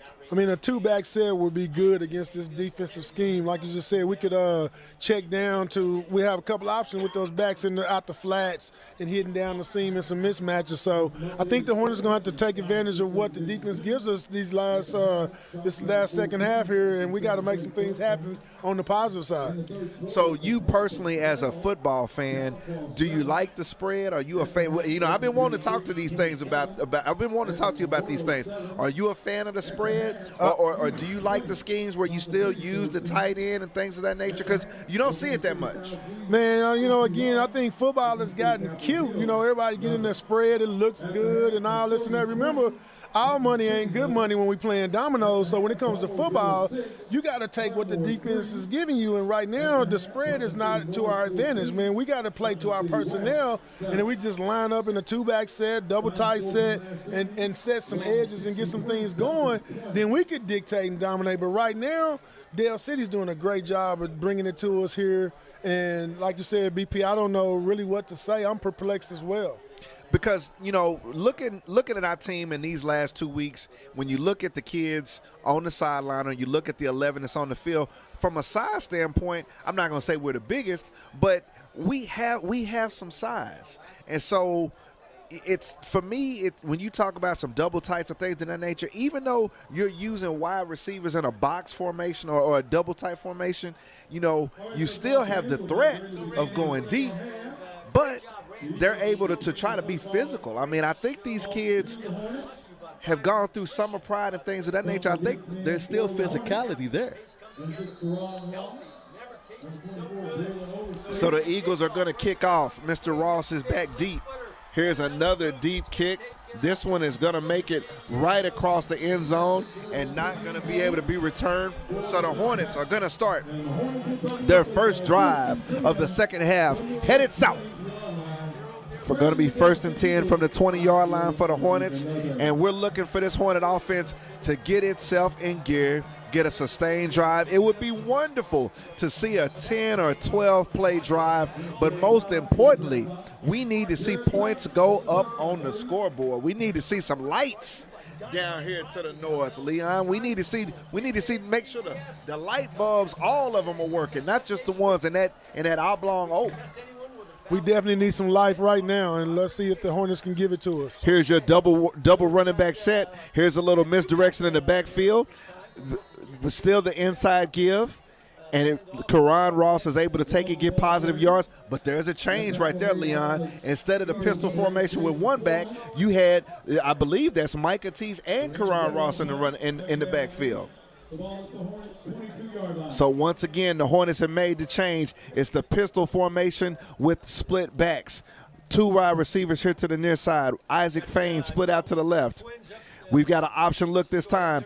Boone is able to pitch it. He gets it to the corner. That's Micah Tease, and I think he's able to skip for enough yards, good enough for a first down. We're going to see exactly where the mark is. Not going to be good enough for a first down, but brings up 3rd down and 2 for the Hornets. Boone now has 1, but no, it's the fake high snap, and it's a direct snap to Mr. Karan Ross, and he's got positive yards over the left side. First down, Hornets. Here's a change, Leon. We're starting to see some life from this Hornet offense, Hornet fans. We're just inside the start of the 3rd quarter here at S.E. Williams Stadium. Home opener for the Hornets versus the Dale City Eagles. Tees in motion. Here's the RPO inside. Karan Ross running behind his offensive line. He gets stood up. Going to be no gain or maybe a small loss.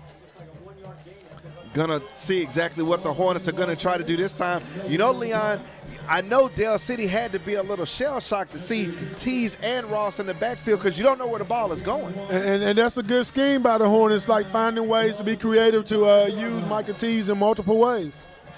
Hornets back in the pistol formation, 4 wide. Boone takes the snap, guns it out here to the near side. Tease has it, breaks the tackle, looking to get to the corner. There's a stiff arm, but he's pulled down, and it's a horse collar tackle.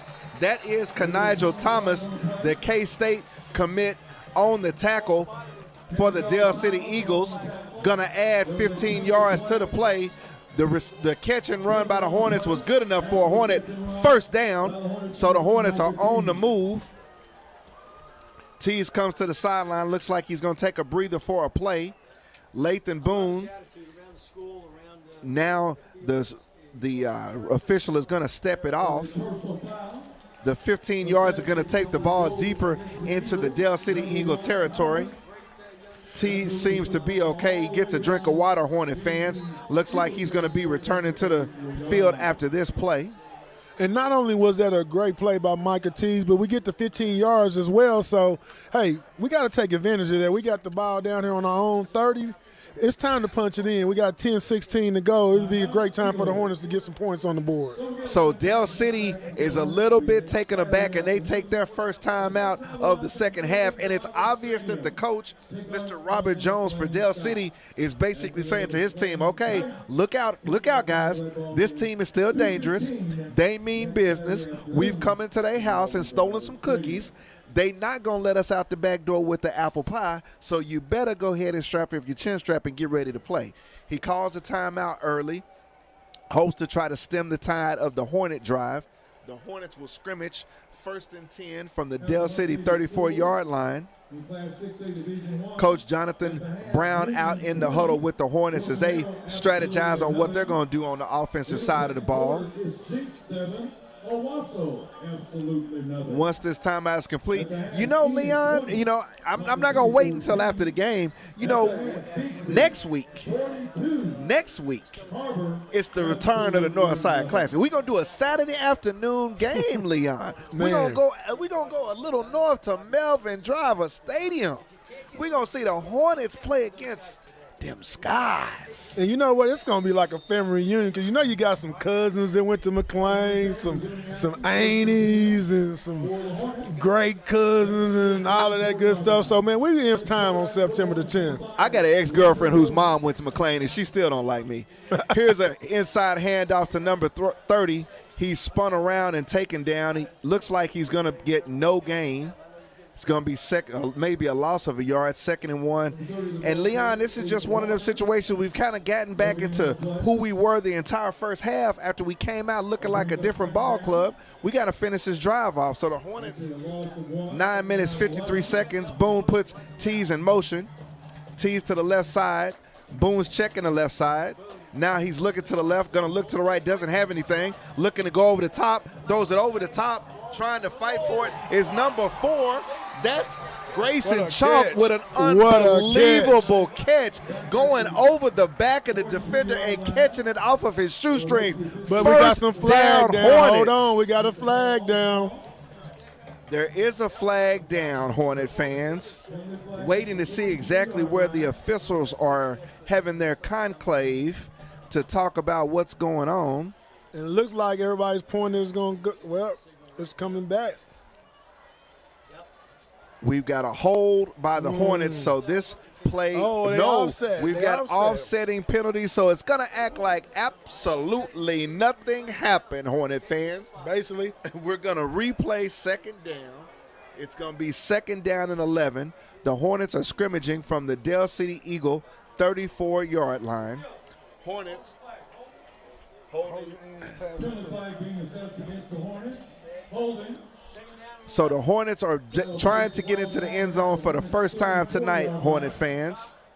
Lathan Boone with 3 wide receivers to the far side. He's surveying the defense. Tees in motion here to the right. Jet sweep motion. Here's an out route to number 2. The pass is caught. Pass is complete to Keonta rushing for the Hornets. Gonna get back some of the yardage lost earlier in the drive, so it's going to bring up 3rd down and 5 for the Hornets. And it's good to see the Hornets get other players involved right now, and we just got to continue to sustain this drive and get the ball punched in. The Hornets in the pistol with 2 running backs, and once again, Mr. Lathan Boone with the Boone 5 gets the Dell City Eagles to jump off sides. That's going to be good enough for a Hornet first down. The Hornets are now getting deeper into Dell City Eagle territory, and you have to love Lathan Boone. He's done it for 4 years, Hornet fans. He gets everyone set, makes sure the Hornets are set, and then with his cadence, he's been very successful in drawing the opposite team off sides.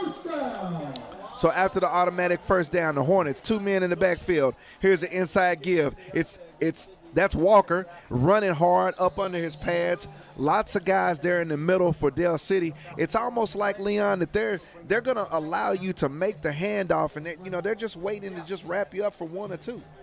Man, they're just sitting back, taking what we give them. They know we're not explosive or hadn't found anything to make a big play on, so they're just sitting back, reacting, reading, and reacting.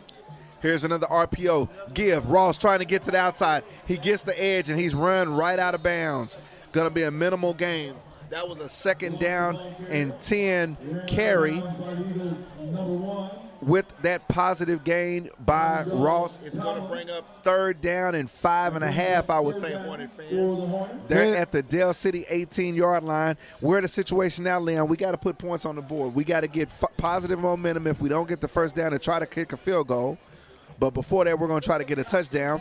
Boone looks back, tries to throw the fade over the top. He's got number 4, Grayson Chalk, out there, but the ball was a little bit high and a little bit outside.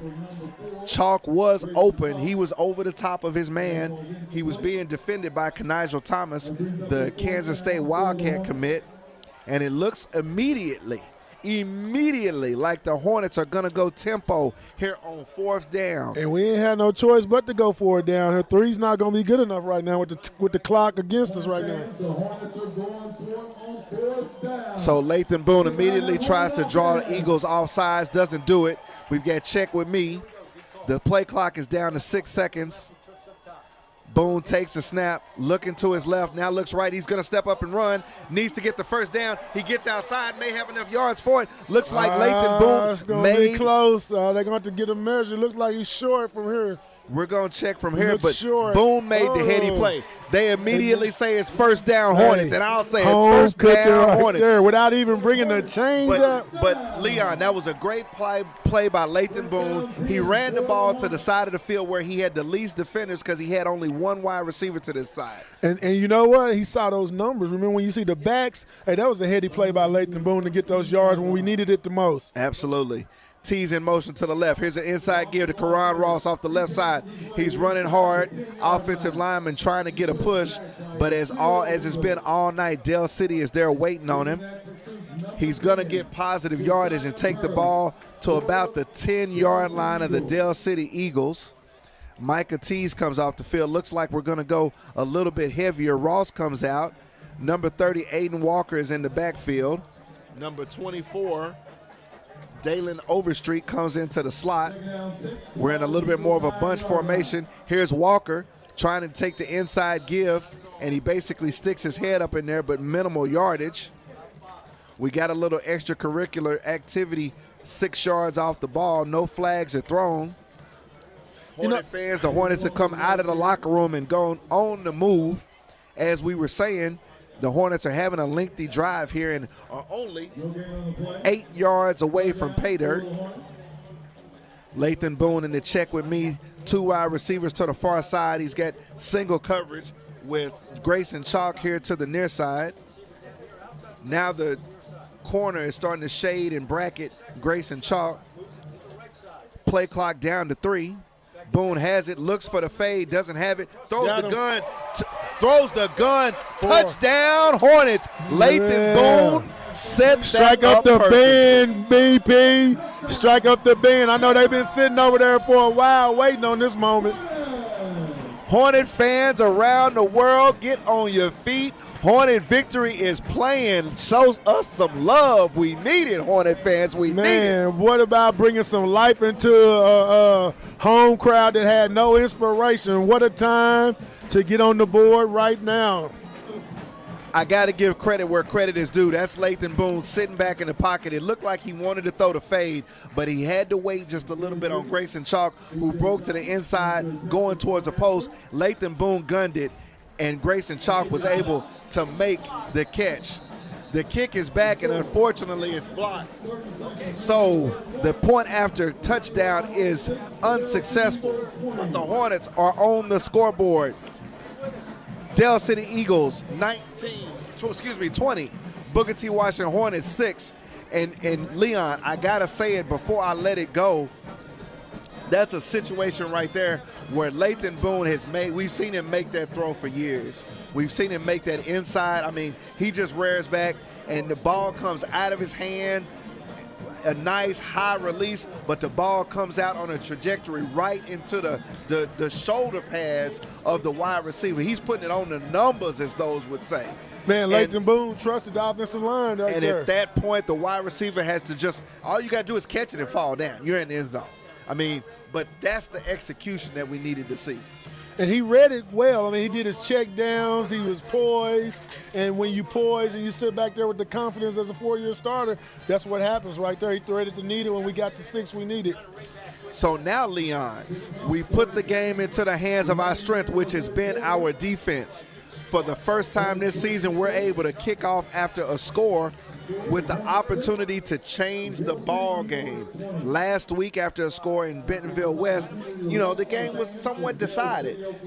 We can go out right here and change the score, change this ball game if our defense comes out and gets with it quickly.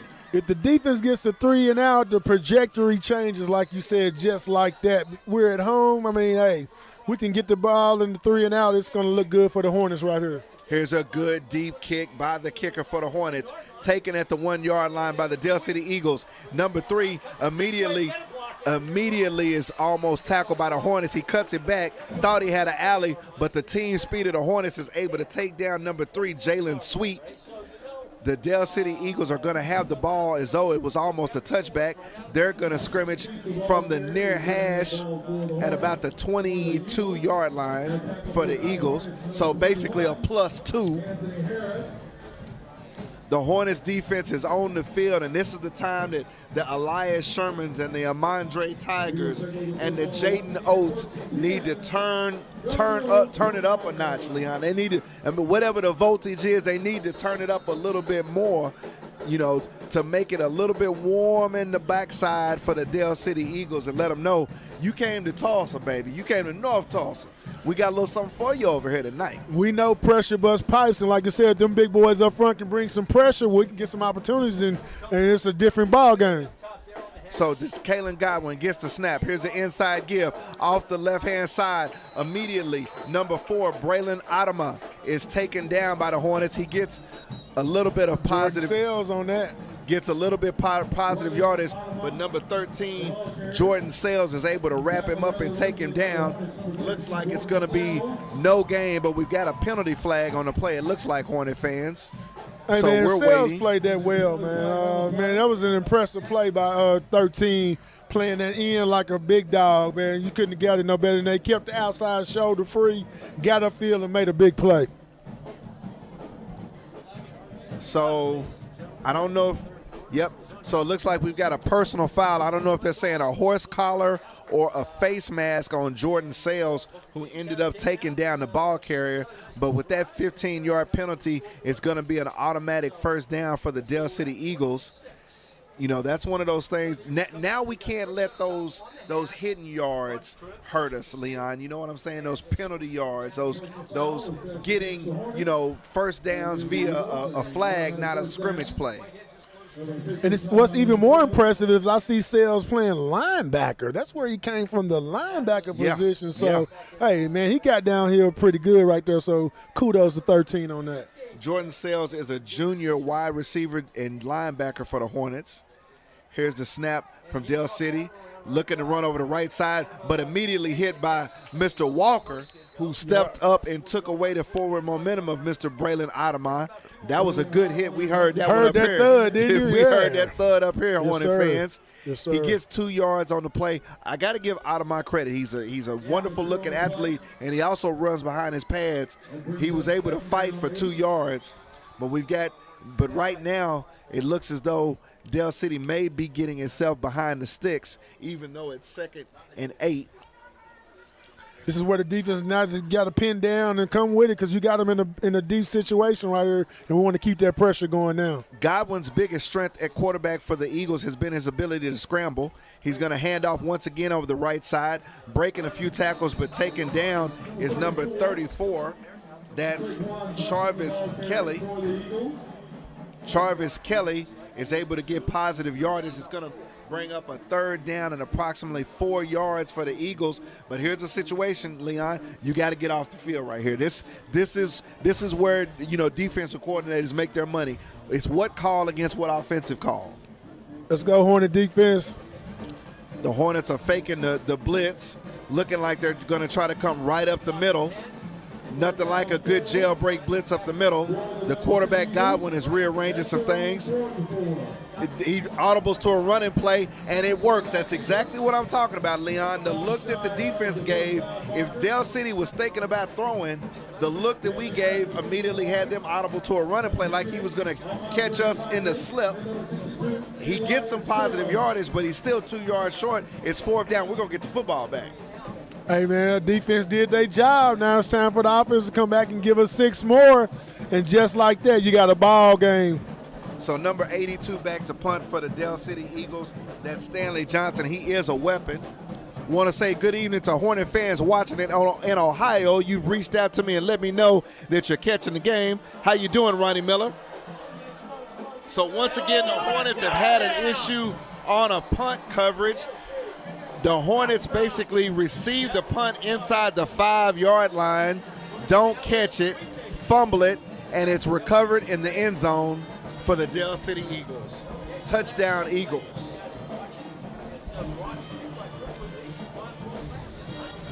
It's the epitome of beating yourself. You get off the field on third down after scoring a touchdown. You've taken some momentum, and instead of letting the punt go into the end zone for a touchback, we tried to field it, didn't get it clean. And once we didn't get it clean, the coverage team for Dale City was there to basically pounce on it, kick it into the end zone where it was recovered for a touchdown. So the Dale City Eagles are now about to attempt a kick PAT. Talk about Maslow's. Whatever can go wrong will Yeah. go wrong. Johnson puts his foot into it, and the kick is good. With 3 minutes and 44 seconds in the third quarter, your Booker T. Washington Hornets 6, the Dale City Eagles 27. And Leon, you know, we're just running into that time period where, you know, you get behind the scoreboard. You know, it's not it changes everything because you're scoreboard watching. You know, you've got to basically, you got time is not in your favor right now. It really is not. And when you don't have an identity to pass the ball or run the ball and you can't do either of them well, then that clock becomes the X factor. And right now, like you said, it's just not conducive for what we're trying to do. So, hey, Hornet fans, we got to rally up the troops. We got 3:44 to go in this third quarter. We got to make something happen because there's still a lot of time left. Anything can happen, but right now we're losing the momentum pretty fast. Hornet fans, we are so happy that you're watching us tonight and every week for Booker T. Washington football. Next week, remember, it's the return of the Northside Classic. Your Booker T. Washington Hornets head north to take on the McLean Scots. I mean, I could care less of what they've been billed today. It's McLean. It's McLean School of Science and Technology. It's Hornets and Scots, A rivalry relived, man. You know what it was about, man. Like I said, we were talking about how it shut down churches and Sunday school class and Bible study and choir practice and Farley's cleaners. The Hornets are going to be received a kickoff. Looking for a block, gets to the outside. He's looking for a wall. He's got a little bit of a wall over there. That's once again Mr. Karan Ross. And the young man does have another gear, Leon. When he gets out into the open field, you know, we've seen him just running between the tackles and getting to the second level, but he's got a second gear. He may have game-breaking speed. We may get to see him break off one of those Ethan Washington type runs where it doesn't look like he's doing a whole lot, and then, you know, basically it's all the defense sees is the bottom of his feet. Right. So Lathan Boone brings the Hornets out onto the field. 3 minutes and 38 seconds left in the third quarter. More than anything, we need to see another offensive drive that puts points on the board. Boone in the pistol. Here's the jet sweep to Tease. Tease trying to get to the corner, and there's number 4, Mr. Adama, and that's speed versus speed, Leon. That speed, that man came from the short safety position. I mean, he's spying Micah Tease everywhere he goes, and he comes back from the jet sweep and is able to get him and get him down. Man, Ford came to play tonight, man. You could tell he went in the film room, studied his film, his tendencies, and all of that stuff, and it's showing up tonight. 4-yard gain by Tease. Now in motion. Here's an inside give to Karan Ross. He's in the middle of the field. Tries to get outside, but he's going to be taken down. Looks like with his forward progress, it's going to be a first down Hornets. Your Hornets are on the move. Looks like the Hornets' offense is going to go tempo. Lathan Boone looking to the sideline. And tempo right now is exactly what we need to do, Leon. First down. Timeout. Dale City Eagles. And That was just smart that timeout by moment, Dale City. You have to give the Coach Robert Jones credit for Dale City. It's kind of been like a basketball coach. Every time it seems like the other team is going on a run, he's basically stopping the clock to stop that type of momentum, and he's done it once again here. You know, he's in a situation, Leon, where he's got to look at what the score is and coach to the game that's happening in front of him. I was just going to say that, BP. I mean, look at the scoreboard. He's right in doing that. You know what I mean? He's using those timeouts to give his guys a break when Booker T's trying to use the tempo to get back in it. And that's just a great play call, I mean, by the coach right there to call a timeout to get his troops regained and to get some personnel in there to offset what the Hornets are trying to do there. You know, we've had these games against Dell City for the last few years, and Dell City has athletes. They have athletes, and they have athletes that have been matriculating through this program with discipline. I mean, Coach Jones has, I mean, you see him subbing kids in and out, but these kids know exactly what the schemes are that they're trying to execute, and they've played well tonight. And then he's let his athletes be athletes. So we've got a timeout. The Hornets are finally taking the field.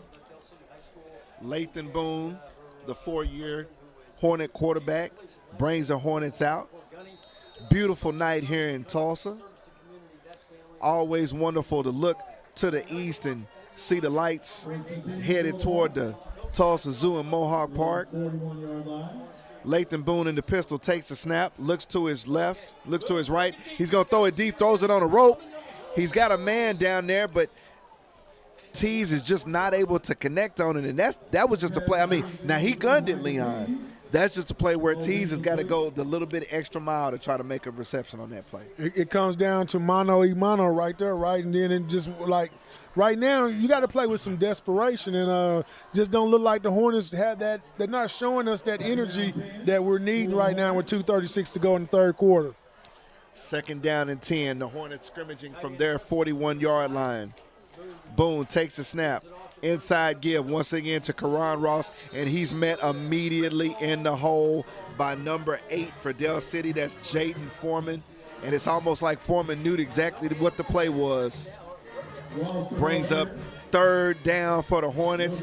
We're definitely behind the chains at this point, Leon. It's third down and long. The playbook gets shorter. So you know what Dell City's going to do. They're going to bring it. So we can take advantage of it. We can have a big play right here because they're going to bring the house. Across the board, defensive backs for Dell City are about 5 yards off of our wide receivers. Boone steps back, throws the go route to the far side, but the ball is thrown out of bounds.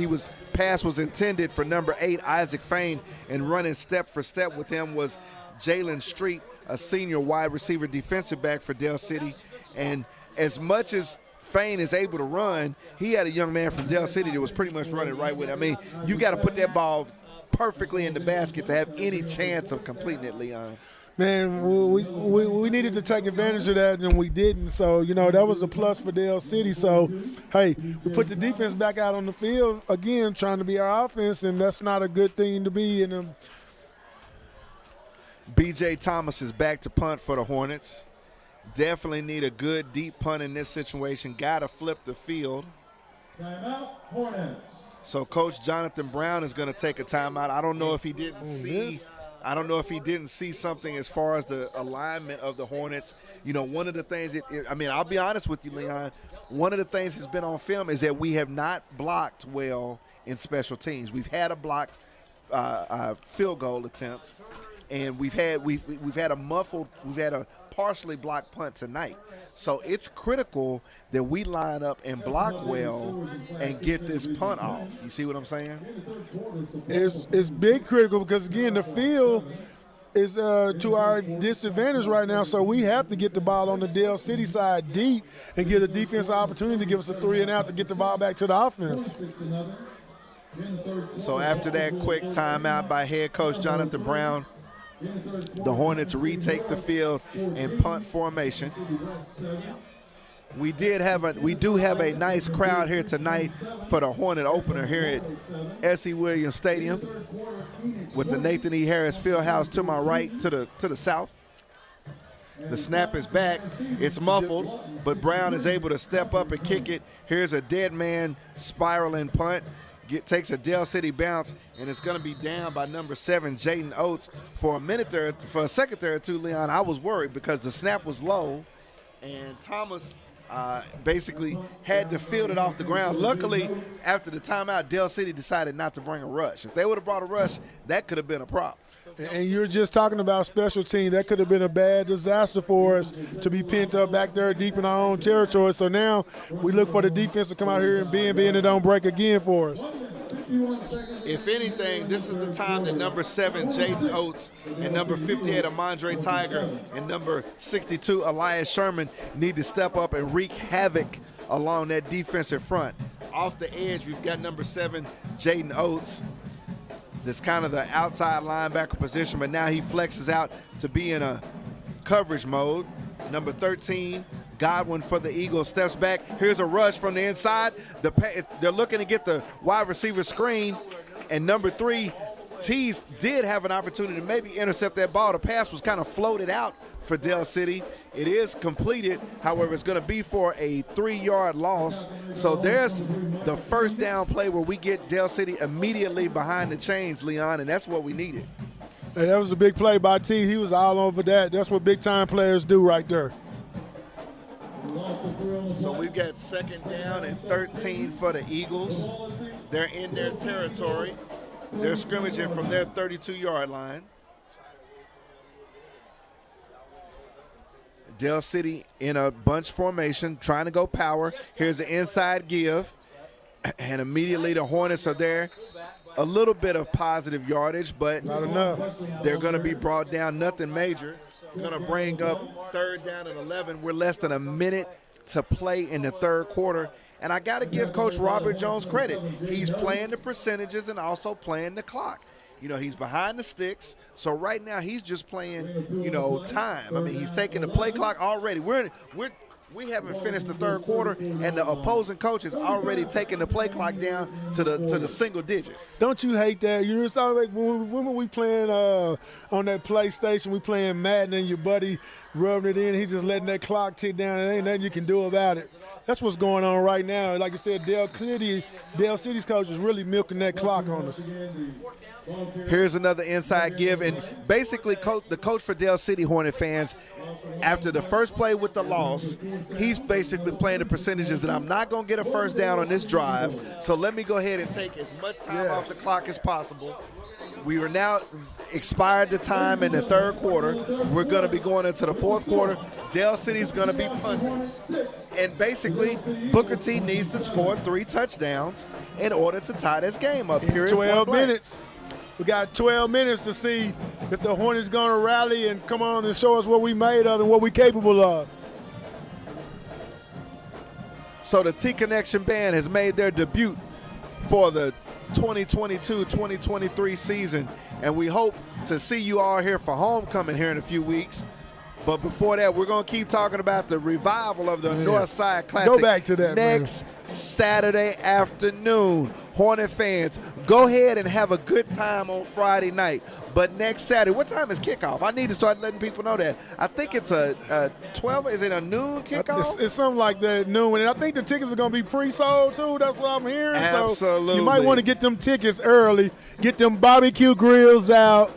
And guess what? Most importantly, Hornet and Scott fan, we want you to come out there and bring your 5-star attitude. We want to have a good time out there. We don't want no fights and none of that stuff. We just want to have a good time and bring a rivalry back that our kids and grandkids can cherish and see what it was and how it looked. And if you can't make it, I begrudge you nothing. I just ask that you catch us here on the YouTube channel for Booker T. Washington Hornet Football 22-23. So we've got the 4th quarter ready to be set off. Dell City kicking from their end. Here's another booming kick. 2 returners back for the Hornets. Do something with it. Number 10 looking for some blocks, returning to the near side, trying to get to the sideline, and he's taken down, but the Hornets maintain possession. Number 10, Eric Harris, a sophomore wide receiver and defensive back on the return. The Hornets are going to scrimmage from their 36-yard line. Like I say, we're at 11 minutes and 50 seconds left in the football game. And at this point, Leon, we've got to get some quick drives. Now guys do have to break some tackles and we make gotta that go extra deep. play. And we've got to try to get the quick hitter and go deep, like you said, and things of that nature. Because, it's time to get back in this football game. It's right there in front of us. It's just a matter of executing.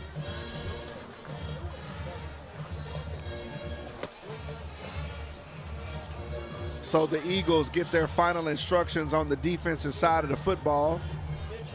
They are making their way to their positions. Lathan Boone in the pistol formation, 4 wide receivers for the Hornets. Boone looks over the defense. From his 36-yard line, he puts number 24 in motion, takes the snap, drops back looking right. Here's the screen pass to Karan Ross. And right there, Dell City was not fooled. Number 22, Tavon Johnson, takes down the running back. You can talk about it, Leon. The first thing about the screen pass is misdirection by letting your man go. Normally, that defensive tackle is saying, oh, I didn't get blocked. Let me go get the quarterback.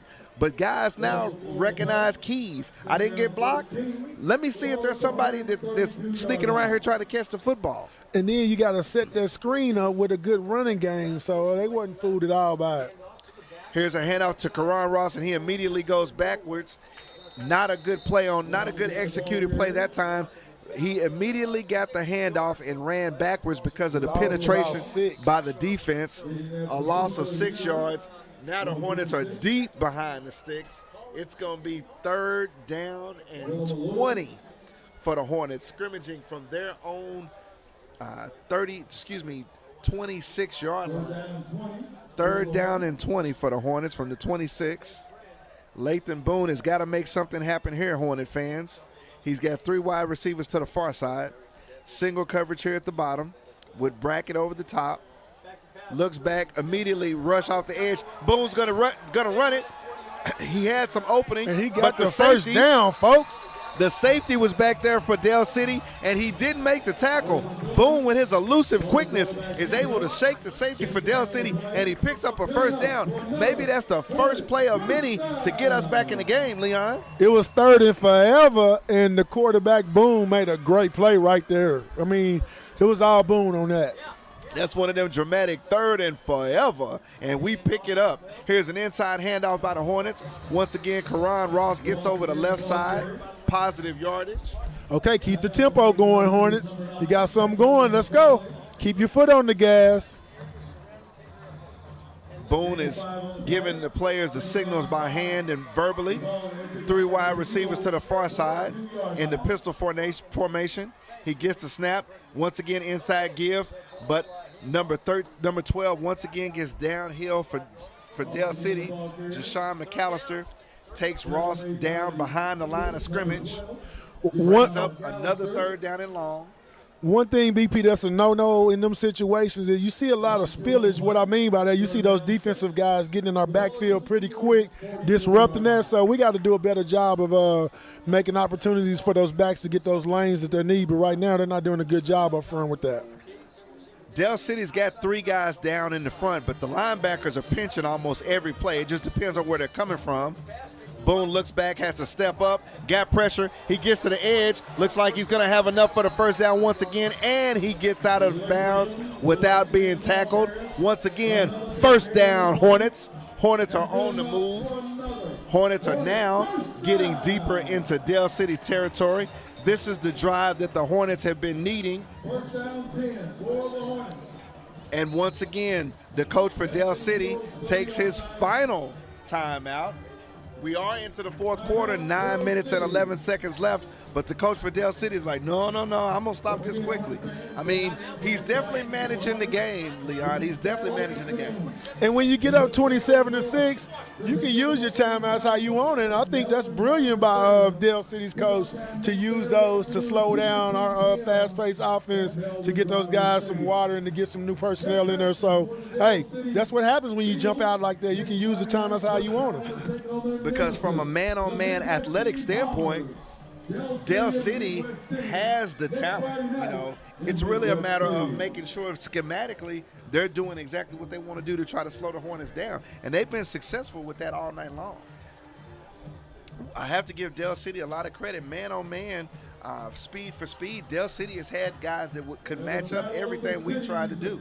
And they've tackled well. That's a great point. I mean, they're matching us well. I mean, they're taking away. Again, we knew it. They were going to take away tees with the bracket. They're forcing us into uncomfortable situations, and sometimes we prevail and sometimes we don't. But the key is that we got to put together a sustainable drive and not be sputtering here and there, and just keep it going so we can get the momentum with 9-11 left in this game. So Lathan Boone with the Hornets, 1st and 10 inside Dell City territory. 3 wide receivers to the wide side. He's got here's a bad snap. And the ball is muffed. Looked like we were going for a direct snap to Tees. And it's going to be fumbled by the Hornets and recovered by the Dell City Eagles. I think they were trying to go the direct snap to Tees, Leon. Yeah, you can see some dissension out there between Tees and Boone on that. So whatever happened, it just was a high-risk play for us right there. And we needed to be going forward and getting some positives, not trying to do no razzle-dazzle right now. So with the turnover, we've got a Hornet offensive lineman that is injured, still down on the field right now. Coach Jonathan Brown is going to get out to check on him, and that's one of those, any turnover is critical, Leon, but that's a turnover right there where, even the members of the team are kind of asking each other, what's going on, who shot John, all those kind of things. It's just a situation that we don't need to have happen at this time in the ball game. That looked like 30, Aiden Walker coming off the field. We definitely don't need him to go down. We need him. Aiden Walker took a big shot. He was trying to recover the fumble after it bounced off of Tees. Dell City's going to have the ball 1st and 10 at their 31-yard line. 9 minutes and 10 seconds left. So, Leon, I always in these situations, I start with the question. If you're the coach for the Eagles right now, are you just trying to milk the clock, or are you trying to move the ball a little bit? What's your first focus? Yeah, you probably want to get another drive or two, get it down to about 5 minutes if you can. Then that's when you start milking the clock. But right now you want to stick to the game plan. You definitely want to use the clock, but it's definitely in your advantage as well. So I see them trying to get a drive or two out of it, then starting to milk that clock. So are you putting the ball on the ground, or are you putting the ball in the air? Got to keep it in the ground right now. It's a huge advantage to do that. So number 13, senior quarterback DeKalen Godwin in the pistol for the Eagles. He gives it to number 4, who cuts it up, tries to cut it back into the middle of the field. He gets positive yardage, enough for a first down. And you're right, that's Braylon Adama once again, Leon, and he rushes for first down yardage on first down. I mean, he went and got 11 yards right there. I mean, you're right. I mean, when you've got a weapon like that in the backfield who has been running hard for you all night, now in the real nitty-gritty times when guys are tired and hurting and thinking, what am I going to do? That's who you give the ball to. Dell City taking their time, play clock at 5 seconds.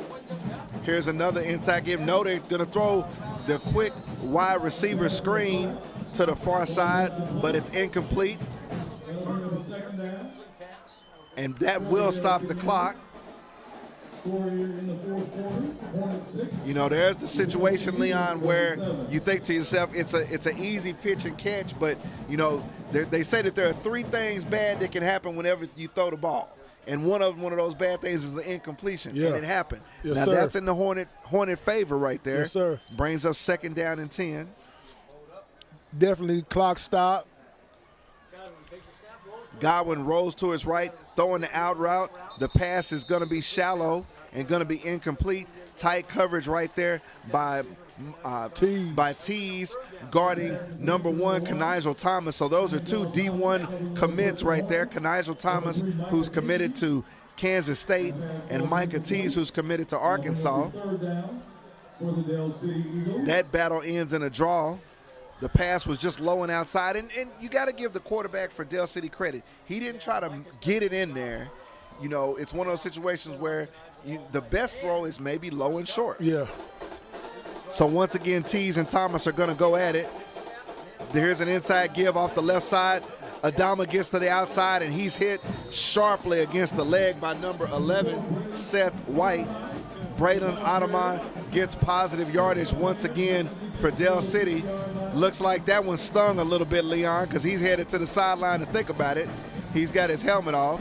So Dell City's going to have to bring a new running back into the football game. I mean, that was the safety came up and made that hit, and he got him firmly on the quad right there. He definitely came from the safety spot and got to the ball pretty quick and made a big play for the Hornets. Dell City is in no hurry. They almost acted like they were taking a timeout, of which they have none. They come back out onto the field with 5 seconds left on the play clock. Here on 4th down, they're punting. Punter gets it off. He gets the kickoff. It's going to be deep. Hornets looking like they're going to let it bounce, and it just makes it into the end zone for a touchback. Micah Tees was back there running towards it, and he was thinking, do I get it or do I leave it? Do I get it or do I leave it? He left it, and it made it into the end zone. So the Hornets are going to have 1st and 80 from their 20-yard line because we need pay dirt on this drive. 7 minutes and 32 seconds left in the ball game, Leon, and the shocker of game 2 continues. You said it best. It's a shocker. I mean, man, it's hard to find the words to say, but right now we're in a desperate situation, and we have to put points on the board right here.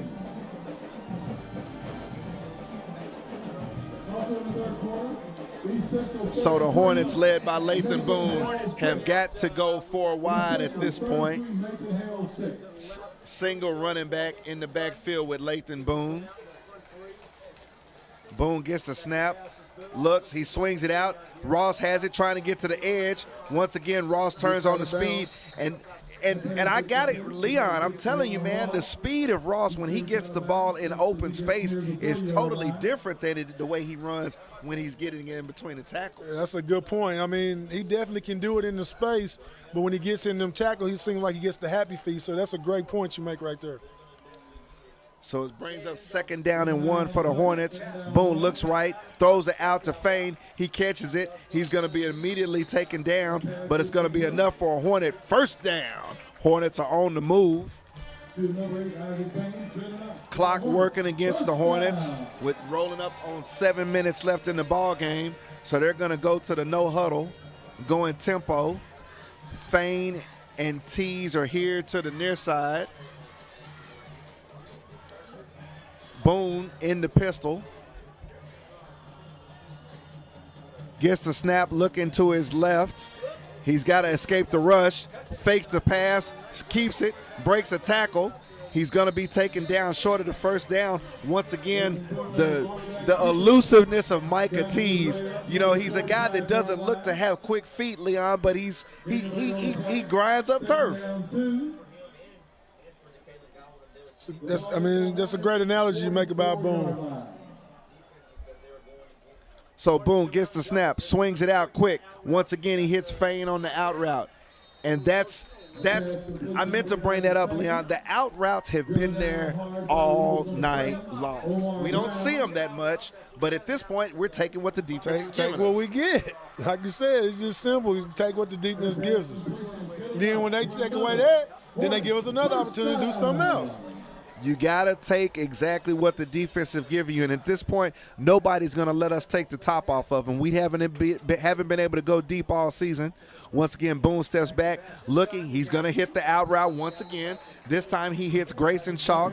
It reminds me of a playoff game years ago, Leon, where Booker T was down and needing a drive, and they went downfield. They threw out routes to Dan Bitson. I think they threw about 8 out routes to Dan Bitson, each of them about 7 yards long. Then they hit Michael Davis over the top for a touchdown. It's the strategy of what you need to do offensively.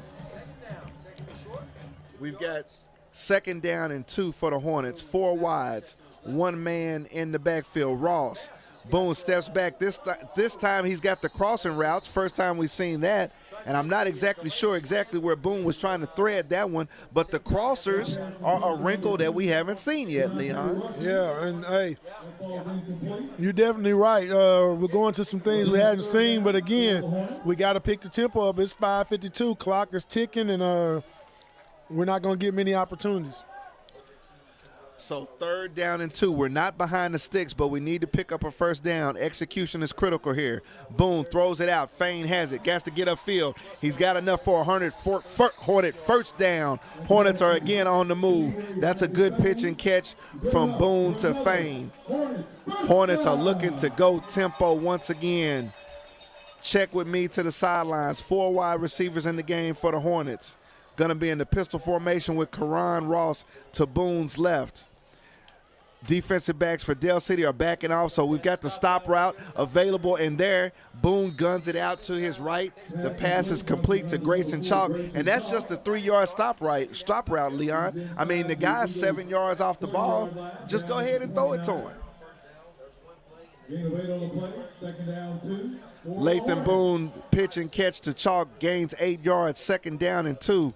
Boone looking to his left, throws deep into the middle of the field, but this one is going to be picked off by number 1, Kanigel Thomas. Thomas trying to get to the sideline and find a wall. He's run out of bounds, and that's the K-State commit, and he looks up into the stands, Leon, like he's, I thought he was about to do the Steph Curry because he might have put us to sleep with that one.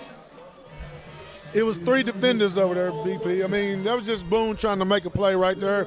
I get it, but hey, what do you say? It's like meeting that real pretty girl, Leon. You look her in the eyes and you get hypnotized. Lathan Boone with the eyes on that one got locked in on a route. And then basically once his eyes got locked in, his arm tried to throw it there, and Kanigel Thomas does what a D1 prospect is supposed to do. He just slides over and basically gets in it and picks it off. That's just good football play right there. Lathan Boone will make a better play. Point well said. Here's the give, trying to get to the outside, but being run down by number 10 for the Hornets. Eric Harrison to the backfield to take down number 34, Charvis Kelly for the Eagles. A loss on the play, but once again, Dell City playing clock with 4 minutes, 54 seconds left in the ball game. Right now, what Dell City's doing to us is just student body right, student body left. They ready to get up out of here. They 27-6. And they feeling good about it. So right now they're just playing the clock on us. Somebody told the activity director to go start the bus. Go start the bus. Pretty much. Down at 15 for the Eagles in their territory. Backed up. Hornets have got to get the ball back some kind of way. Here's another run to Kelly. Kelly's able to pick up a few. He's able to stumble, rumble, and tumble to get about 3, but still behind the chains. It's going to be 3rd down and 14 for the Eagles. Leon, even in a game like this, I have to take out some of the things that we did see. We're starting to see a little bit more here and there offensively. We saw the option routes, the crossing routes. These are just things that the team needs to get better at week to week. Here's the Apollo sweep by number 13, Godwin. He basically takes the snap and he heads left. He's got a few yards, but that's just a play to keep the clock moving and to run a play before you have to come out and punt the football. One thing I do know, BP, is, again, the game plan from last week hadn't changed much this week, and so we're going into week 2, which is week 3, what we call it, and teams are just going to use the same blueprint, and the Hornets haven't showed anything different. So hey guys, we got to find a way to get this thing going in a positive direction quick. Next week is the final week of non-district play. We're going against our crosstown rival, McLean, and it looks as though, as of right now, we're going to come into that game with a losing record. Now, McLean, I believe, was victorious last week over Central. Central beat them. Central. So McLean lost last week also. Not sure, don't have a score just yet on what McLean has done tonight. But next Saturday, the North Side Classic is on regardless of what the scores are.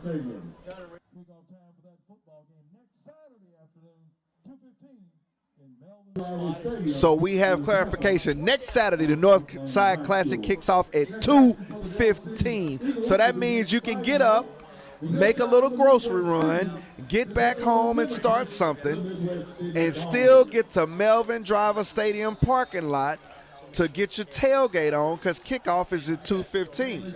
At an approximately 2:30, pads will be popping.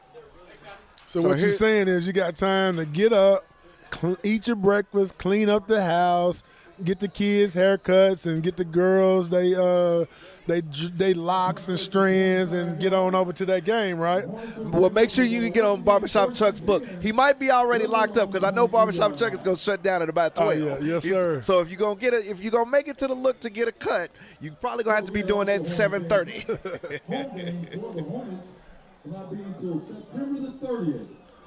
So we've got 3 minutes and 23 seconds left in the ball game.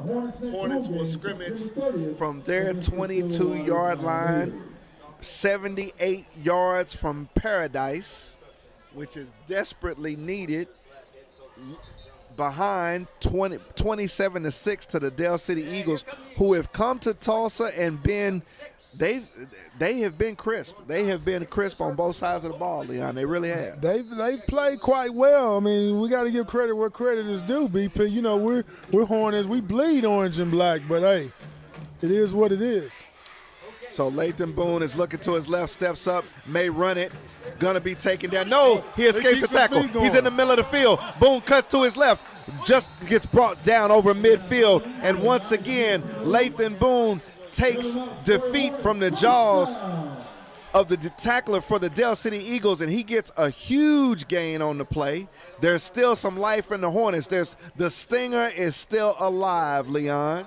You like to see that, man, that effort by Boone. What a great play. Boone steps back, looks up, throws it to the middle of the field. This time he finally completes a pass to number 2, Keonta Rushing. And Boone's been looking for that deep crossing inside route all night long, Leon. It's been tough because he's had to step up in the pocket to do it. He's done it sometimes at his own peril because he's had to take a big shot, but he completes that one in the middle of the field.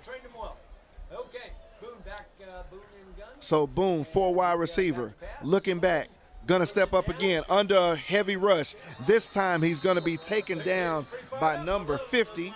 That's Cameron Robinson, a senior, and he's able to take Boone down for a loss. Clock is running. Hornets are at the Dell City 42-yard line. With that loss on the play, it's gonna bring up 2nd down and 13. Once again, Boone has 4 wides. Steps back, looks right quick. Now he's rolling left, throws it to the out route, and he's got Fane. Pass is complete. Going to be close to a 1st down.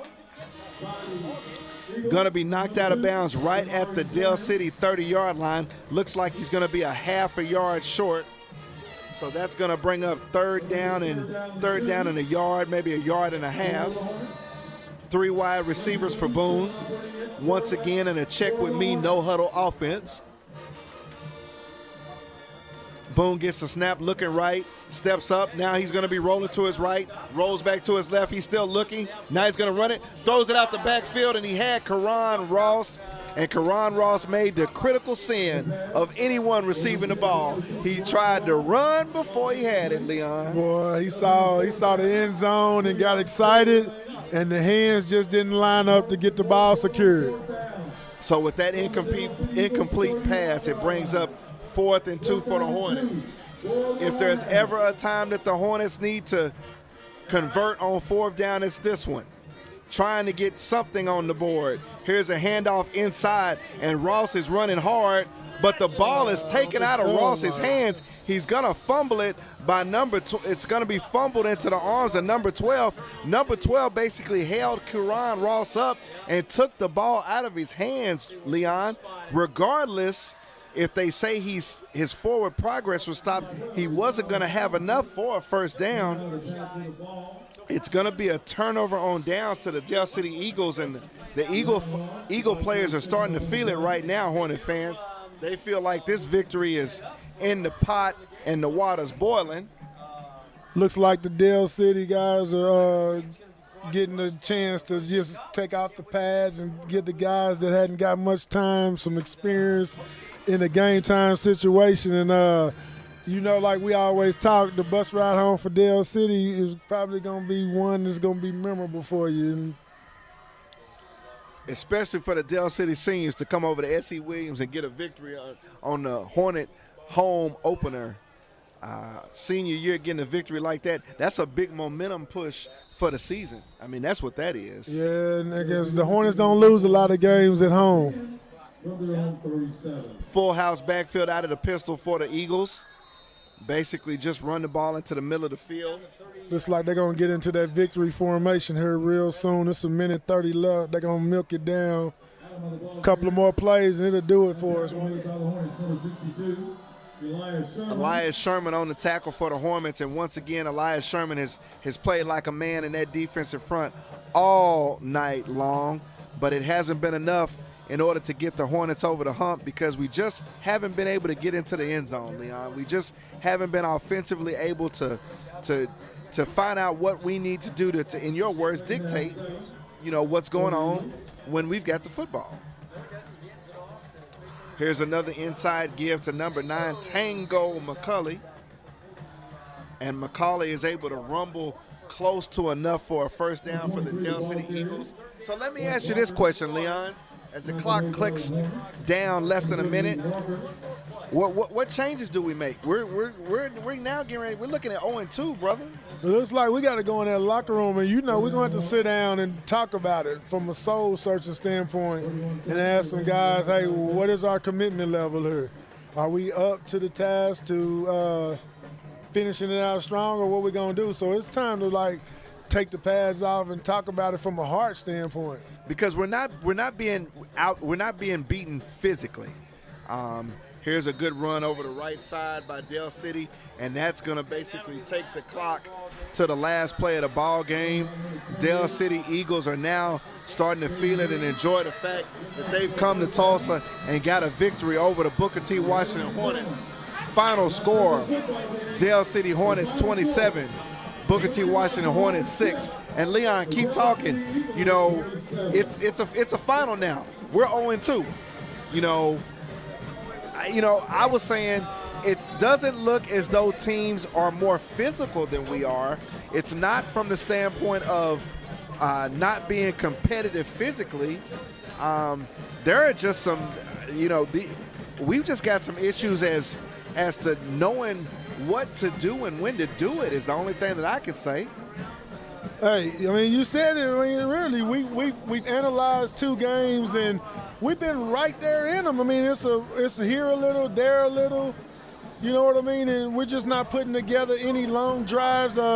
Defense has been put in a situation where they get backed up and expected to make plays, and that's just not the case. So right now the offense is behind. And in order for us to get the ship and right the ship, we're going to find some players offensively that can get us some plus yards to get this offense going. Because right now, again, it looks like we stopped at one of them little hood stores and bought some bad gas. I can't say it any better. So we got to turn our attention to next week.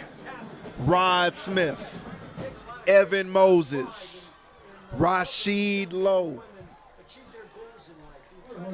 Chi-Chi, DeRosa, Sean Davis, Troy Knowles, Ben Morrison. But go on to talk about some of them Hornets. Going back to your year, let's bring it on up.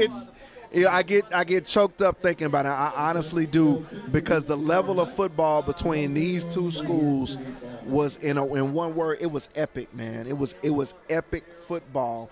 And it was epic football every time we strapped it up.